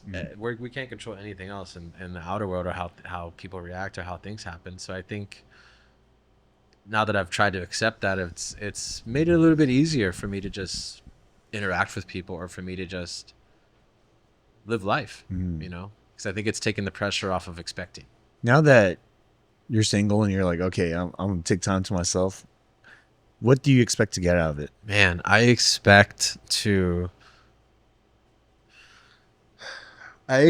just really fall in love with living my own life, because I've realized, like, I've done a lot of like soul searching in these months, and just realized like, man, like I've fallen into these, not fallen into, I've got into these positions or in these relationships because obviously felt something with that person, but I've stayed in them because I think it was just the easier way to be codependent. So I think now that this is the first time that I'm like on my own, it's been scary, but it's been so rewarding knowing that I'm like doing it on my own. I think I have realized that I am codependent, or like anxious attachment, whatever you want to call it. There's so many different fucking phrases you can throw on it that I feel like I would fit.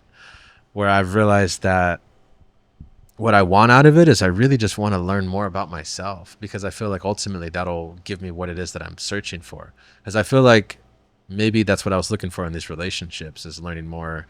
Like I agree with you when it's like, I'm okay with maybe not being in a relationship right now, because we've both experienced so much within that relationship.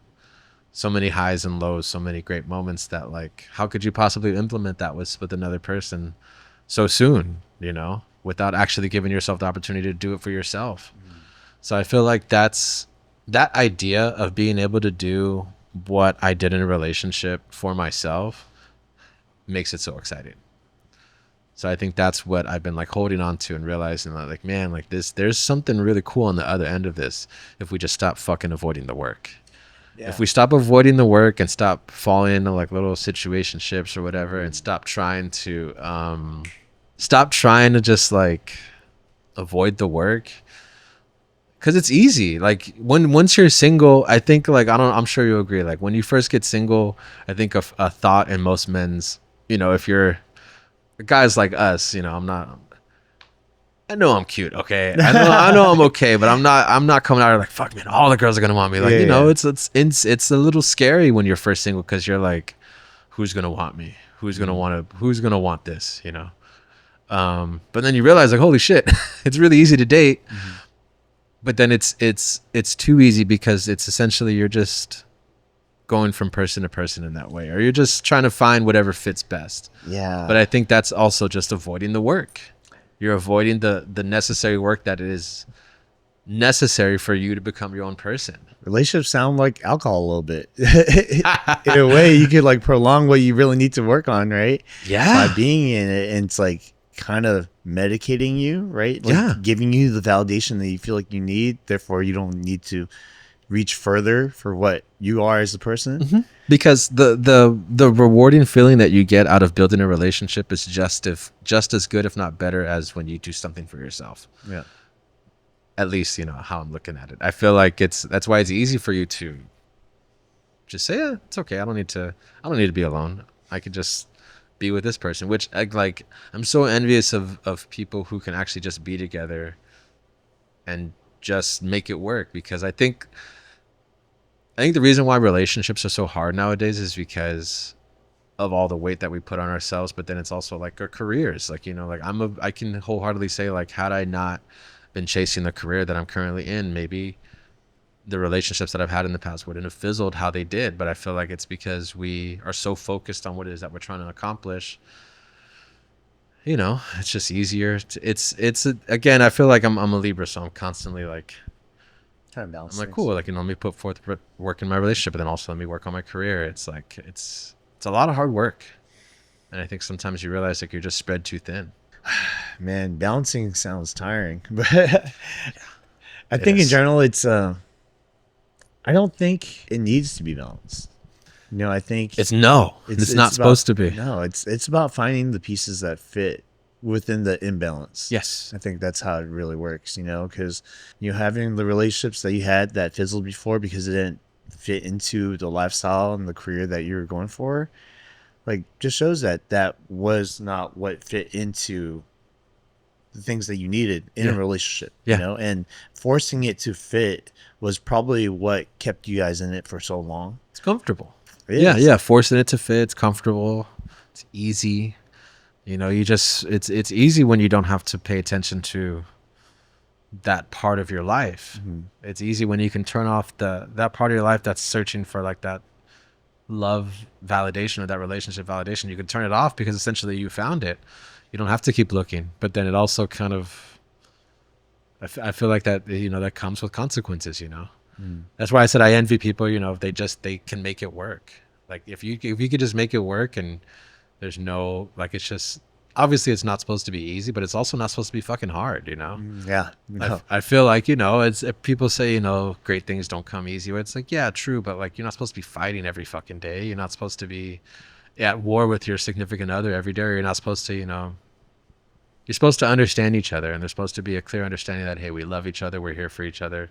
Either we're going to be here to make it work, or let's get the fuck out of each other's lives. Yeah. And that's tough sometimes to draw the line, because I think one of the things that I hear a lot now about relationships is that people give up too easy, but at the same time, it's like, when the fuck do you draw the line? Like, are you sacrificing your own fucking mental health to just be in a relationship? There's like a big meme with like Gen Z right now where like, or like not Gen Z, just younger people were like, if I were to meet a girl and I tell her, oh, I just got out of a 7-year relationship, some of them will say like, oh, what are you doing? Go get your wife. And it's like, no, we ran our course, bro. Like, you have no idea. Like, just because we were together 7 years doesn't mean we're supposed to still be together right now. Like, things happen for a reason. So I think that's just how it is. That's just how the world works, That's just how it works. And that's crazy, because I think for a lot of people, the end goal I think it's changing now, but the end goal is marriage, for a lot of people. Yeah. And I'm personally not a person who cares about marriage.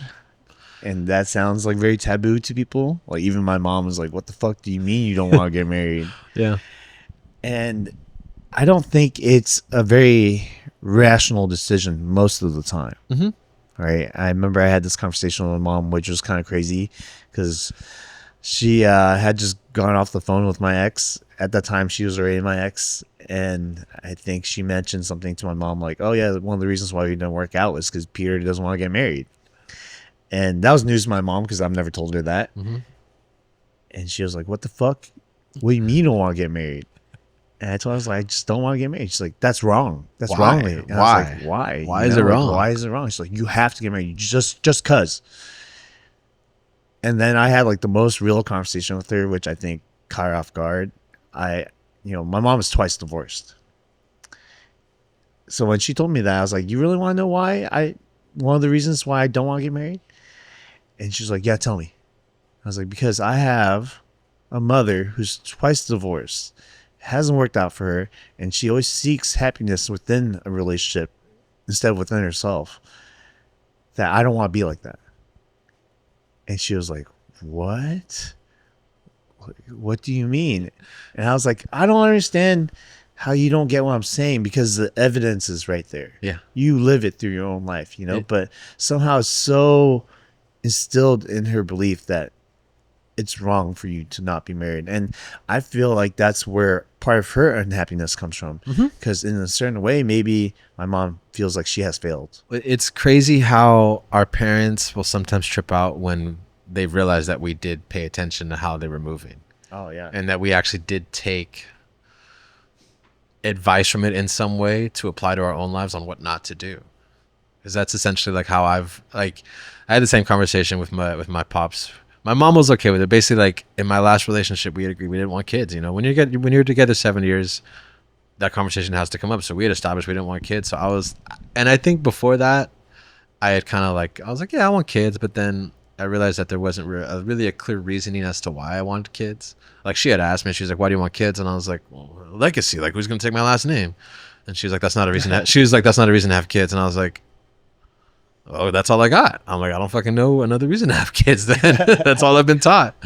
So the conversation came up with my dad when me and my ex were still together. I was like, oh yeah, we don't want kids. And he was like, what? He was like, what are you talking about? And I was like, yeah, we don't want kids, man. And he was like, why? He was like, when did this happen? And I was like, we just realized that we don't want kids. I don't know what's I get it. I'm sure you're surprised. It must be somewhat of a not good thing to hear as a parent that you're not going to have grandkids. Like here's the thing is that my sister has a kid, so I feel like she filled in that blank for me. Yeah. Like I have a beautiful niece that I don't. So but then it's interesting because now that I'm out of that relationship, that thought has come back where it's like, well, I don't know now.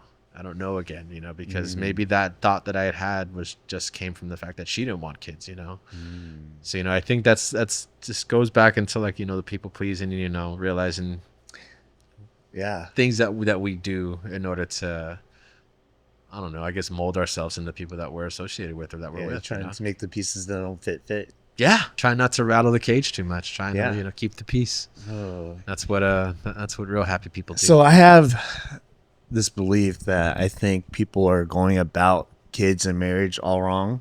Like not everyone, but I think most people. And what I mean by that is that a lot of people have this idea that they want to get married like really young. And typically what they're doing is trying to fill this void with that person, right? And similar to having kids, like I want to have kids. Like, oh, with who? I just want to have kids. Yeah. But it requires another person, Yeah. right? And I think the way it should work is that you meet a person and then you want to get married. You meet a person and then you want to have kids. Not that I want to get married, so therefore I need a person. Yeah. I want to have kids, so therefore I need a person. Yeah. And because that kind of invalidates the fact that the other person's there. Yeah. 100%. It's like, it could be anyone. I just need to get married. I just need to have kids. Yeah. And you have to think, this is a commitment, in all means of a marriage, it's supposed to be a commitment, a lifelong one. You know, same thing with Supposed to be. kids. It's supposed to be. Yeah. You know, same thing with kids. But that's where I think those ideas are very irrational. I think so too. I agree. I think it was like more power to you if you were able to find your person and you guys were able to grow up together. But I also think like maybe what if we're not able to be together forever? Like what if we're just meant to be together for as long as we can make it, enjoy our time, and then keep it moving, you know? Like I feel like I feel like that's also why a lot of relationships probably go on for too long. Like I'm not sure if you can relate it to yours, but I feel like all long-term relationships that end up ending, they probably went on for like a year or two too long, maybe more, you know, just because. Yeah, mine was about 3 years too long. You know, yeah. mine's yeah. So it's like it sucks to know that there's people who are still currently doing that, who probably are in 40, 50-year relationships. Like it's crazy when like, you know, I'll have a friend like they're going through something and I'm like, well, you should just leave them, like just break up, and they're like, I can't. We have shared bank accounts, you know, we have all this stuff, and I'm like, oh my god, that sounds horrible. Like I'm not trying to like I'm still here for you, but holy shit, that does sound complicated because from when me and my ex broke up, we didn't live together, you know, it was more so like, all right, cool, like this is it. Yeah. You get your stuff, I'll get my stuff, that's it, you know. So I think that's also what puts a lot of pressure on the fact that you're having a kid with the person, is that we're locked in for life essentially. So if we don't fuck with each other, we're not going to fuck with each other for a long time. And that's going to make our lives hell. It's going to make the kids' life hell. So I think that's what pisses people off who do have kids when they hear us people say like, oh, I don't want kids. They're like, why? Kids saved my life. Like, you don't know the joy. It's like, bro, like, sure, there's a couple of you that do look a little happy, but the good majority of you guys look fucking tired, stressed, and you seem like you guys hate each other. Yeah. So it's like, I had a guest on here and she was a lawyer and she was saying something like getting married should be as complicated as getting divorced. but I feel like it's not. It's not. It's definitely Getting married is very easy. It's Yeah. mostly like, hey, you love Yeah. me? I love you. Yeah. All right, let's get married. Yeah, it's signs. Getting divorced is crazy because I Yeah. feel like it's like, you know, there's so much more that goes into Mhm. it for you to actually break up. That's where it's like, oh shit, are we really fully thinking this through? Exactly. You know, like if you made the protocol that extensive to get married, I feel like a lot less people would get married. Yeah. Just because, like, oh shit, we got to go through these hoops and hurdles to be there. You mean that if they didn't have drive-through marriages Yeah, in Vegas, shotgun marriages and shit like that, where you know? Elvis can officiate it Yeah, for you? yeah, yeah. Maybe exactly. people wouldn't get married and then get it annulled the next day. Yeah, dude. And, I don't know. I personally think, and you know, I love love, right? Yeah. I think it's great. I think everyone should experience it. But I think love makes us foolish. It's blind. Yeah. Makes you do stupid shit. Mm-hmm. It makes you for me, I feel like love just brings out, obviously, yeah, like it brings out the best parts of you, but it also can bring out the worst, man. Oh yeah, for sure. Especially in today's society. Like, it's so interesting to like imagine when we were kids and like if you broke up, you just broke up.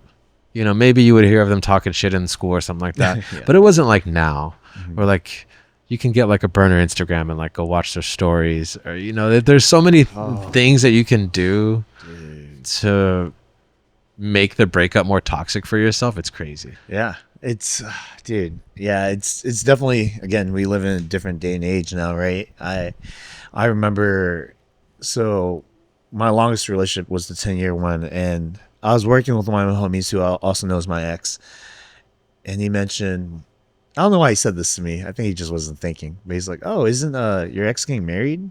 And I was like, "What?" I think we were broken up for like a year at that point. And I was like, holy fuck, really? That's crazy, you know? And I had the urge to pull up my Instagram because I was like, oh, how'd you find out? It's like, oh, I saw on her Instagram like a ring or whatever. So I was like, oh. I had the urge to pull up her Instagram and like look to see if she was engaged or not. And I sat with that thought for a good probably 10, 15 minutes. While I was at work, you know, I was like, fuck, man. Like, It's crazy how you're probably having a good day that day. Yeah. And everything in your mind tells you to only focus on what you just heard right now. that's all I could think of. Yeah. you Nothing know? else matters. Yeah. It And sucks. It does. And it's crazy because we have access to that now. Yeah, it's very easy. Like before, it's like, how the fuck would you see it? It's easy. You know? Yeah. Eventually, I thought to myself, and I think a lot of people should do this in general, is whatever action you're taking that's like somehow connecting you with your past significant other, try to think of it in a way where it's like, is it gonna help you? It almost never. Almost never does. Yeah. At the most, you feel But we're so indifferent. curious. Yeah. We're simple. Again, we're simple human beings who are curious. Yeah. So if you hear something about your ex, something that your ex is doing, or you hear that, I feel like that comes with like today's breakup culture, where like you wanna either keep tabs on them to see how good they're doing, or you want to keep tabs to see how bad they're doing. Yeah. It's like yeah, like the whole no contact thing is pretty crazy now. It's just crazy how like It's harder now. It's yeah, they make it harder because Yeah. it's like even now like I'll I have Facebook for friends and family, like my family mostly. Yeah. So randomly I'll be on Facebook and then I'll see like an old ex-girlfriend from like back in the day, like suggested friends, and I'm like, oh god, I'm like, it just sucks how like that happens a lot. It's It pushed just, to you, and it's like in your face. and then you're curious, you want to click on the profile and you're like, oh, how are they doing? How do they look? It's very taxing to break up nowadays. Oh yeah, dude. I'm not gonna lie. Like it takes a lot of fucking hard work, a lot of determination. You have to really want it to stay in the breakup. Anybody can circle the block. It does. And, I honestly think maybe I don't know if I'm wrong for this. I feel like I might be, but after my longest relationship, it was so taxing to just like delete photos because you have 10 years worth of fucking digital memories. So many, bro. That when I went to my next relationship, which was also a long one, I pretty much never posted her because I was It like, makes you reluctant because you feel like you're just gonna have a repeat of what you had to experience the first time. But also makes me feel like I was 1 foot in, 1 foot out. Yeah. Like I'm almost predicting this relationship to because not. you're aware that you're doing it. Yeah. So you know that you're not doing it for a reason, and it makes. But then it also like probably raises the question like, well, how does she feel about it? Like, is she pissed? Does she feel a certain type of way? Does she not care? Yeah. Yeah. It's yeah. It's like it's just all everything that you just said just sounds like anxiety. But then again, it's like something that we did to ourselves, or something that's like something that happened to us and we've allowed to have too much power over us. Yeah. Instead of just like, I think that's also like, it just, when you get out of a long-term relationship, it probably sucks for the person that has to date you after, because we're going to be so reluctant to want to do anything, or we're going to just be so reluctant to want to put forth that same energy that was in our last relationship. And I feel like that sucks because then like you're getting like a half-assed version of me, which I think just goes back to like, that's why I'm trying to stay single right now. Cause I feel like that's what I've been giving out. It's just like a half-assed version, which is surprising because like women still go for it. I'm like, wow, like no offense to me or anybody, but the bar is really low right now. The bar is really low. So then once you realize that that's why you see so many people exploiting it, is because you realize the bar is low. People just want to hang out with a cool person. If they hit it off, they hit it off. But yeah, the bar's pretty low right now. So I think it's best to just, if you're single, stay single while you can. Yeah, I think I've had friends who are just chronic daters, and fortunately for me, I've taken some time off. Like prior to even this last relationship, I'm always like, I need time for myself, because I feel like if I'm not changing, I'm not evolving, then who do I expect to date? Probably the same people. Exactly. Yeah, I haven't changed anything about myself. I haven't put forth that work or energy that's needed for me to become the person that I want to be. So why am I getting surprised that I'm, no offense, like it sucks that we're talking about actual people, but it's like, it sucks because like you're like, damn, that's why I keep getting the same things, like not the same, that's why the same things keep happening to me. It's because you're essentially not changing. You're not really changing you're not changing anything. So that's why you're getting the same results, and that's why you keep. So if you're a chronic dater and you keep failing, you're just gonna keep failing. Yeah. So that's why like I realized that, like, man, I've been, I tried it for a couple months. I was like, you know what? It's my first time being single. Why not? Like, let me try to date. But then I realized, like, holy shit, this is so hard, man. Not only is it hard, I just don't think I'm ready. I don't think I'm in the place yet, and I think I was forcing it. I think I was just lonely or bored, or wanted somebody there, which probably was nice in the moment. But then when I realized that I was having better days on my own than when I was with a girl, that's when I was like, oh fuck, man, I can't be in a relationship right now. Yeah. It's too much right now. It's prolonging the work. Exactly. It's like alcohol. It's like alcohol. Prolonging the real work that you have to do in order to get the results that we're looking for. Yeah. We can't keep doing the same shit if you really want different results. Cool. Yeah. So we were talking about having friends of the opposite sex in a straight relationship. Yeah. I think it's crazy that people don't allow that, because to me, if you don't trust your significant other with the sex that they're attracted to, it tells me a lot about your relationship in general. Yeah, it shows me that like you're insecure, you've probably been cheated on, and you just don't know how to trust, which the relationship will not work if that's not possible. And I think like that's like, you know, we're talking about like our non-negotiables, and like, you know, maybe having the things that you're not willing to accept in your next relationship. And I think that's one for me, is that we're both in industries where we have a lot of friends, and some of them are women. You know, I have a lot of female platonic friendships that I love. I try to nurture them as much as I can, because I feel like if you can't have like a platonic female friendship, like your view and image of women's a little skewed. Like now that I've been dating, like I've actually had the question that's popped up where they'll ask me like, oh, how's your relationship with your mom and your daughter or your sister? And but like at first I was shocked, but then now I'm like, oh, it's really good. I think it's a great question. Like it's good. Like I love and appreciate the women in my life, and I feel like that's a important question. But I feel like just next to that one is the one where we need to say like, okay, are you cool with me having female friends? Because if not, this shit's not going to work, because it says more about you than it says about me. Yeah. And I think in general too, if you don't have, like for us, like female friends, it almost doesn't allow you to understand the opposite sex. No. To some degree. And I think a lot of guys who are very misogynistic or just They have in general like hateful of women, they don't have female friends. Because then they don't understand them. They think they understand them, but they only probably understand them sexually or something. Yeah. But they don't really In their heads. They think, but they don't really understand them, which I think is where a lot of the discourse comes from. Which is why I'm one of the guys where, like, you know, not to sound pick me, but like when women say all men, I'm like, yeah, bro. Like I'm not gonna be like, well, no, and I'm one of the good ones. Like, it's fucking all of us, bro. Like we're all pretty shitty. Yeah. There's only a few of us that are actually kind of decent. So it's just a matter of, you know, trying to be one of the decent ones without having to announce it, you know. Yeah. And I think you do that through your actions, right? And I think Yes. a lot of it is, not just being vocal. Like being vocal is like a great way to do it, but like showing that you can nurture a relationship with the opposite sex. Yes.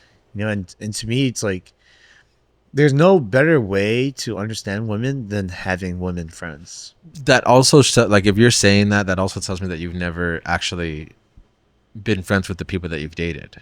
That means that essentially every person you've ever dated, you just got into like something really fast with them, and that was it. You've never, because like, I'll be honest, like, it's if you're a woman coming into my life telling me I can't have female, that's crazy, because they've been here way longer before you, so there's no way that they're leaving. So that, like, that mindset alone is crazy to have, because you don't know how long those people have been there. You don't know, like, okay, cool. Like, if you're a girl coming into his life and you're saying he can't have that, you don't know her, you don't know how, like, how long they've known each other. I feel like they don't think that far. They're just thinking of the impact of you having a female friend and you spending time with her. They're just thinking of the fact that, like, oh, well, you could potentially fuck her, and it's like, well, no, that's the homegirl, bro. Like, she's a horrible person too. Like, I don't want that. Like, we don't want each other. We're just homies. I saw a video recently where this girl was saying, like, oh, if you have a guy friend and they find you attractive or they think you're attractive, at any chance that you're allowing them to sleep with you, they will. And I was like, no, I don't think so at all. Yeah. Like I personally haven't done that shit. Yes, like I agree. I am very good at separating Yes. those things, those lines and those boundaries in friendships. Like I'm like distinctly like, this is how it's gonna be. Like I also made a thing where like I don't date within the friend group. Yes. I'm huge on that. Yes, I agree. And I understand, because, you know, as guys, sometimes we have more primal needs, but at the same time, it's like, dude, we're human. You know, we're civilized. Like, let's learn how to not be fucking like apes and shit like that. Yeah. And like be like, okay, cool. Like we could separate those two things between friend and lover, Well, right? I think it just goes back into insecurity because like I'm sure if we're talking about an insecure person here, if you show them their friend and they're ugly, in their eyes they're gonna be like, oh, cool. But Yeah, go ahead, hang out if there. it's this super attractive person that raises concern, that's when they're like, oh, well, how do you know her? What the fuck? Like, who is she? And I'm not gonna lie, that's like I've kind of been using that as a test because like I agree with you where like, bro, my female friends are beautiful. So then what I like to do is like I'll like, you know, if we're talking about my friends in the moment, I'll be like, oh, this is my friend so and so, and then I look at their reaction and I see like, okay, they seem like they're okay. They don't seem like they were intimidated or like, oh, why the fuck is he friends with that girl? Like, it's possible to have friends and they're beautiful, they're an attractive person. Like, it's a normal thing. I think that's when you put that sort of weight on it, that's when it becomes awkward. Yeah, because we're, you know, as guys, we're more than our dicks, right? Like, to be honest. Yeah. And some guys are just that because, you know, some guys are dogs. Yeah. But, you know, there are, you know, again, not to be pick me, right? But like, there are some guys who have some sort of decency, you know? Yeah. And for people not to be able to fathom that just shows me that they've only been surrounded by terrible people. Yes. Yes. No, 100%. That shows me that like you've really only encountered the worst of the worst. You never encountered just like a genuine person who's just nice because, and I think that's, I don't know if you've encountered that, but I've actually had people tell me in the past, like, I remember this one guy at an old job. He's like, I don't like you. Like, just straight up said it one day. And I was like, What? And I remember I was curious. I was like, why? And he was like, you just seem fake to me. He's like, I don't know. You just seem fake. And I was like, okay. Like, I remember I accepted it in the moment and I let it go. But then I remember like a couple weeks later, we were having a conversation, and then I had said something where I told him, I was like, yeah, I used to work out in the oil fields. And I guess him being a macho man, he was like, oh, we used to work out in the oil fields. And he's like, you're all right. And I was like, that was it. That was the thing that made you realize that I'm okay. Like, I'm not a fake person. And I think that's what people people who aren't used to people like us will think that we're fake, or will think that like, well, why is he so nice? What agenda does he have? What is he trying to get out of me, or what does he want? Well, no, maybe he's just a nice person, or maybe they're just a nice person, you know? I mean, I think we need to constantly uphold that, right? Like, that's great because I know you now better than I've ever known you. And Yeah. I could tell you're a good person. Yeah, And hopefully you feel the same. of course. And I think sometimes that makes us jaded because we hear things like that where it's like, oh shit, if you're going to think that about me, I might as well. Yeah. But I think that's what continues the problem, right? Is that all these jaded people are affecting the people who have positive outcomes on people's lives. Yes.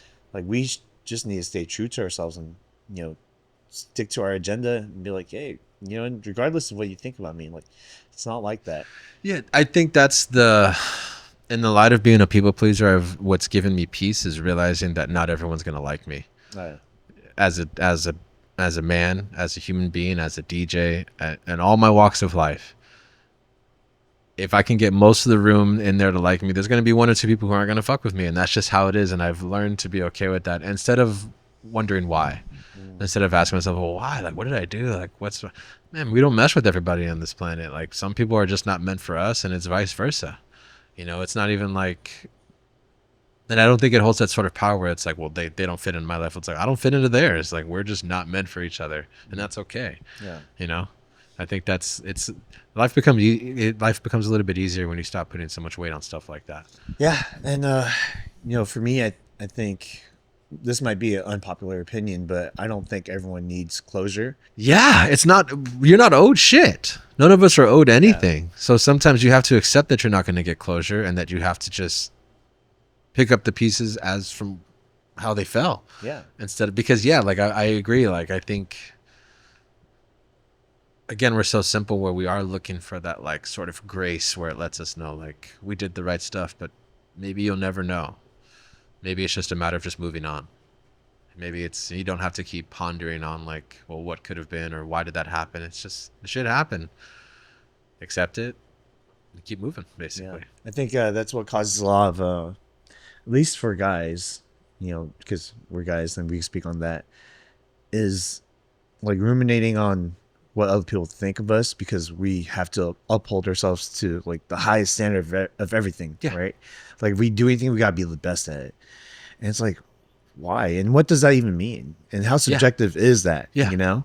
I like, for instance, you mentioned earlier, like, oh, I want to be like one of the best DJs, but like, what does that mean? Like, What what are does you that gonna do? someone, and like when somebody asks me like what does that mean to you, and that's when I'm like, huh. Like that's why I think I've let go of that saying that specific thing, because I think, what does that actually mean? You know, I'm still trying to figure that out myself. Mm-hmm. But I think I've tried to stop saying that. I used to say that a lot back in the day, where I'm like, yeah, I want to be the best DJ. Mm-hmm. And people would be like, yeah, cool. But then now that I've been doing this for a while, and I say that, somebody who's maybe more seasoned than me, or maybe someone I look up to, they're like, well, what do you mean? And that's when I'm like, well, you know, I just want to do the best parties and I want to do this. And they're like, okay, so you just want to be the best club DJ? And I'm like, I guess, yeah, sure. It's like there's so many, in any industry, there's different pockets of how you can, where you can establish yourself in.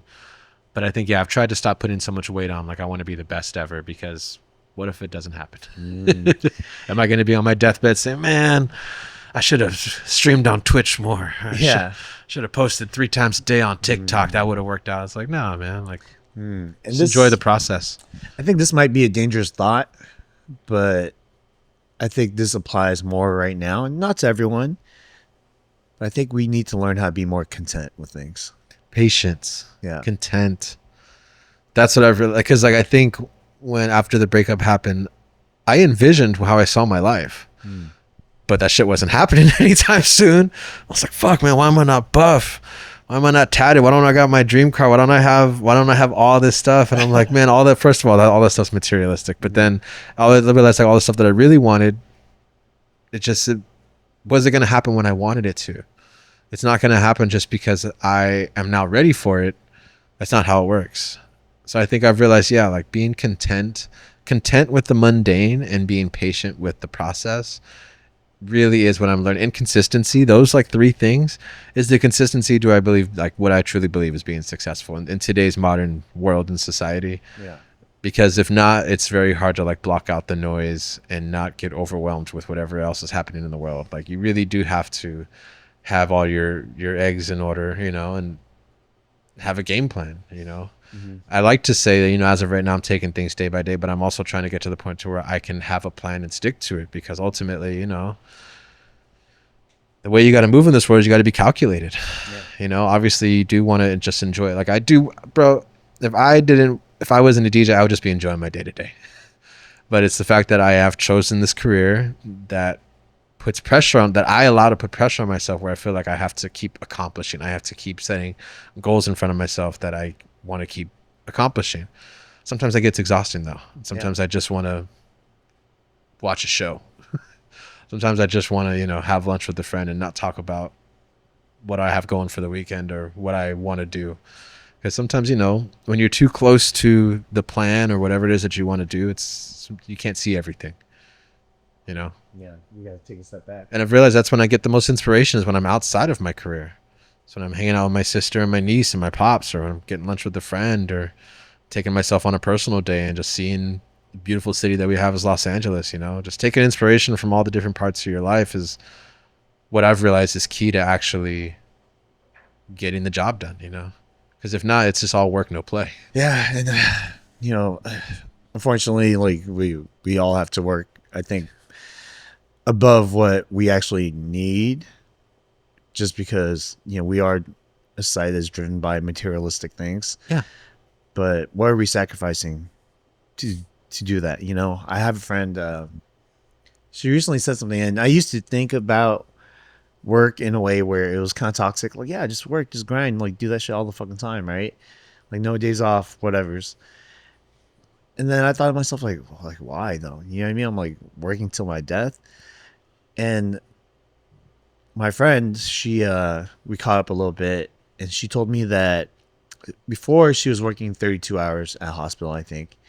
And then she decided, like, oh, you know, like why not work 40 hours, right? The standard full time, and make more money or whatever's. And she ended up getting this autoimmune disease where like her face started drooping. Shit. And like her, you know, like her eyes started spazzing, stuff like that. And when she went in to figure out why, they said it was because like stress. And when I thought about it, I was like, wow, that's crazy. From 32 to 40 hours is just one extra shift, one extra 8-hour shift. Yeah. And that one day of self care that she took away, like, changed, Threw off her routine. threw off her routine, Threw you off know? everything. Yep. And to me, I'm like, damn, like, is that really worth it? Because I tried to really listen to who I am as a person outside of the voices that surround me. And it's hard, right? Because sometimes I don't know if these thoughts are really my own or if it's something I heard or something I'm comparing myself to or something I've seen. And if I really look at my just primary basic needs and I'm able to fulfill that, I'm like, oh shit, like I don't really need those other things. Yeah. Like I'm okay without it. And those other things typically tend to bring me more stress and more anxiety and just makes my life a whole lot less fulfilling. Yeah. But I don't think we're ready. A lot of us are ready to have that conversation with ourselves. No, I think it's much easier to again, to just avoid the work and just keep your head down and keep working. And because the way that it was explained to us is that work hard, you get what you want.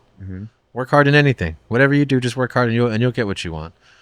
But damn, some of us have realized that that's just not the case sometimes. Sometimes you can work your hardest and shit will still not happen. And that's maybe not your fault or anybody's fault, but it's just how things work out. And I think it's a matter of just releasing that amount of power that those things have over us.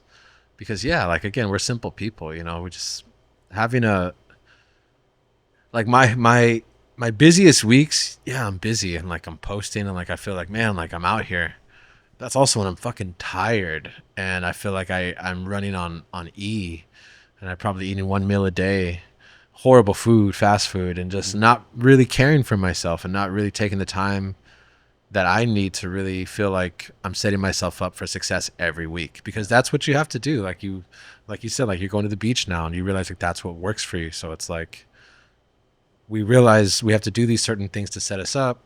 When you don't do that, naturally shit gets fucked up. Yeah. And then you're sitting there like, what happened? Like, why did my life suck? And you're like, oh, it's because you stopped doing that thing that you were looking forward to that gave you joy throughout your week. And now you're just working. Yeah. I feel like this needs to be said because understanding that you have primary needs like that allows you to have this baseline of happiness. Not saying that you'll be happy if you do it, but at least you'll be a lot less sad. It's hard to identify for a lot of people, you know. And I think that's because, you know, people don't think about it. No, like I said, it's easier for you not to. I think it's easier for you to just overwork yourself than it is to actually think about what it is that you need in the day to day. Like it's I'm pretty sure it is. Like it seems like it's much easier because essentially you're only focused on one part of your life. Yeah. I think that's why they say so many successful, like I heard this recently where it's like really successful, like smart people usually are kind of messy. Oh yeah. Like their rooms are a little dirty because in their head they're like, I don't have fucking time for this. I'm smart. I got shit to work on. That'll get done in another day. And it's like, yeah, like I think that's just how we are as human beings. Like we worry about what we want to worry about. And I think sometimes we're just not, it's going to sound cliche, but we're just not worrying about the right stuff. You know, you're just focused on a goal or obtaining that car or having that dream house or having that. And it's crazy because like in reality, everybody's been able to accomplish something that meant a lot to them. But then like, I don't know why did it mean a lot to you?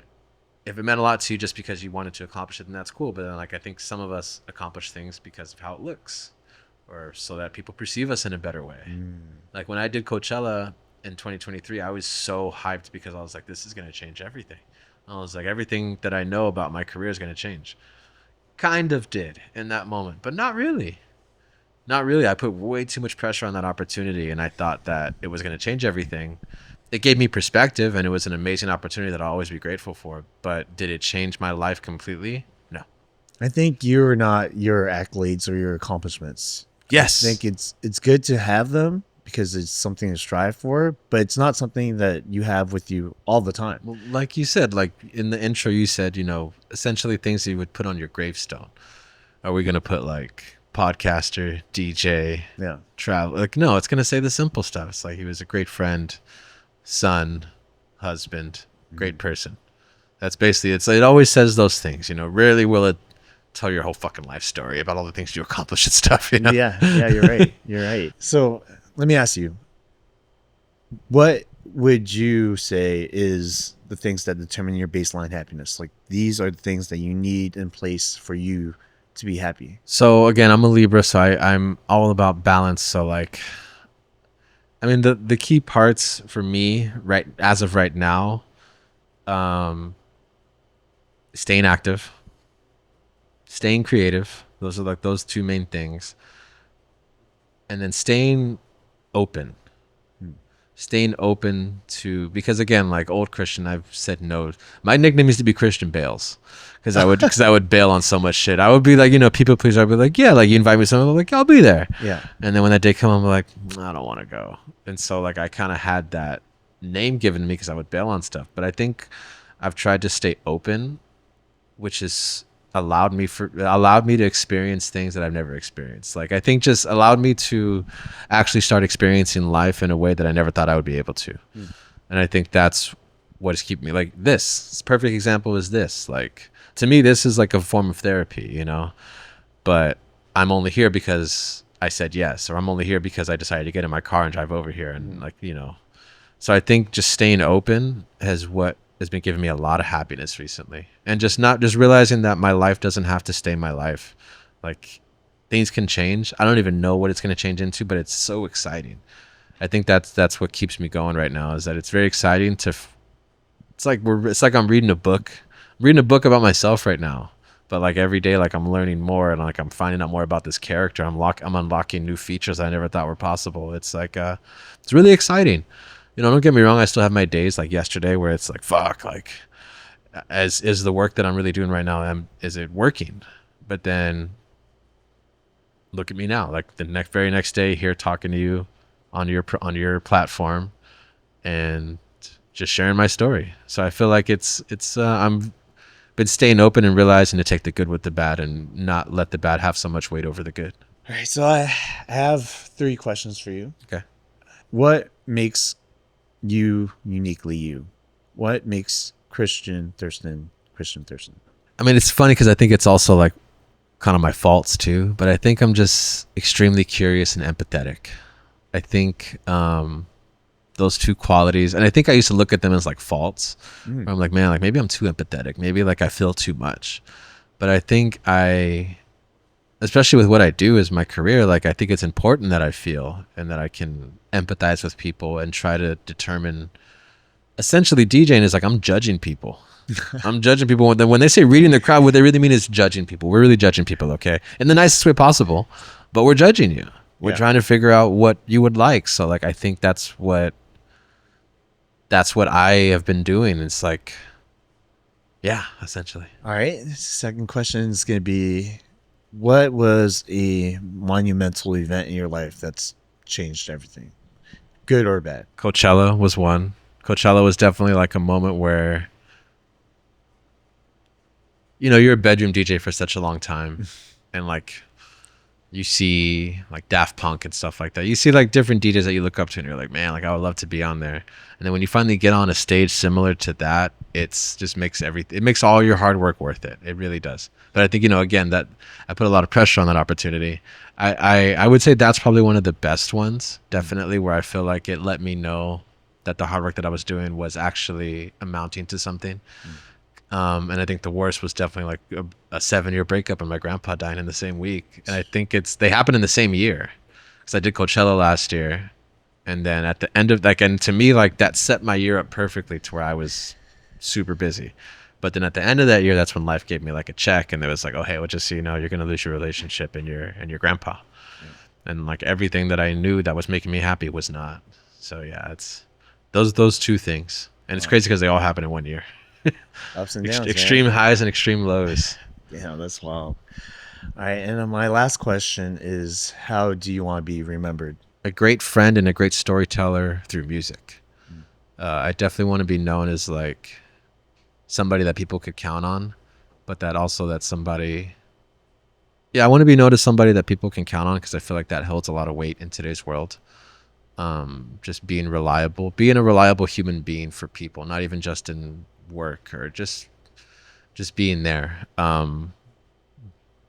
Yeah, I want to be remembered for being a great storyteller through music, because I think that's a better way for me to say it. Like, I should say I want to be the greatest DJ, but no, I just want to be known as one of the good storytellers, because it's there's a 13-year-old kid that's about to start posting about it's a better DJ than all of us. So it's like there's always going to be people that are better than us. So I think I just want to be known as like a great storyteller through music, and a great friend and just a great person. Man, I just want to say thank you, Christian, for coming. I'm course, glad man. that we get to know each other a little bit better. Yeah. And I feel like the compassion that you brought to the conversation is needed everywhere now more so than ever, dude. So I appreciate you coming out and sharing your story Of course, with us. man. Of course. Can you let the audience know where they can find you? Yeah, no. So all my handles are the same. You can find me at It's Your Boy Thurston. That's ISHABOI Thurston, THURSTON. Pretty much on everything. Don't have anything coming up right now, but that's exciting for me because that means that I got to get some shit coming up right now. So as of right now, man, you can just catch me DJing every weekend in LA. Going to be traveling a lot more this year too, and yeah, just be more get used to hearing the name Thurston a lot more, because I'm definitely going to be coming out. Yes, sir. And I just want to say thank you to the audience for watching all the way through. We appreciate you guys. Make sure you like, subscribe, and comment below what you guys want us to talk about next time. And remember, live fast, eat ass.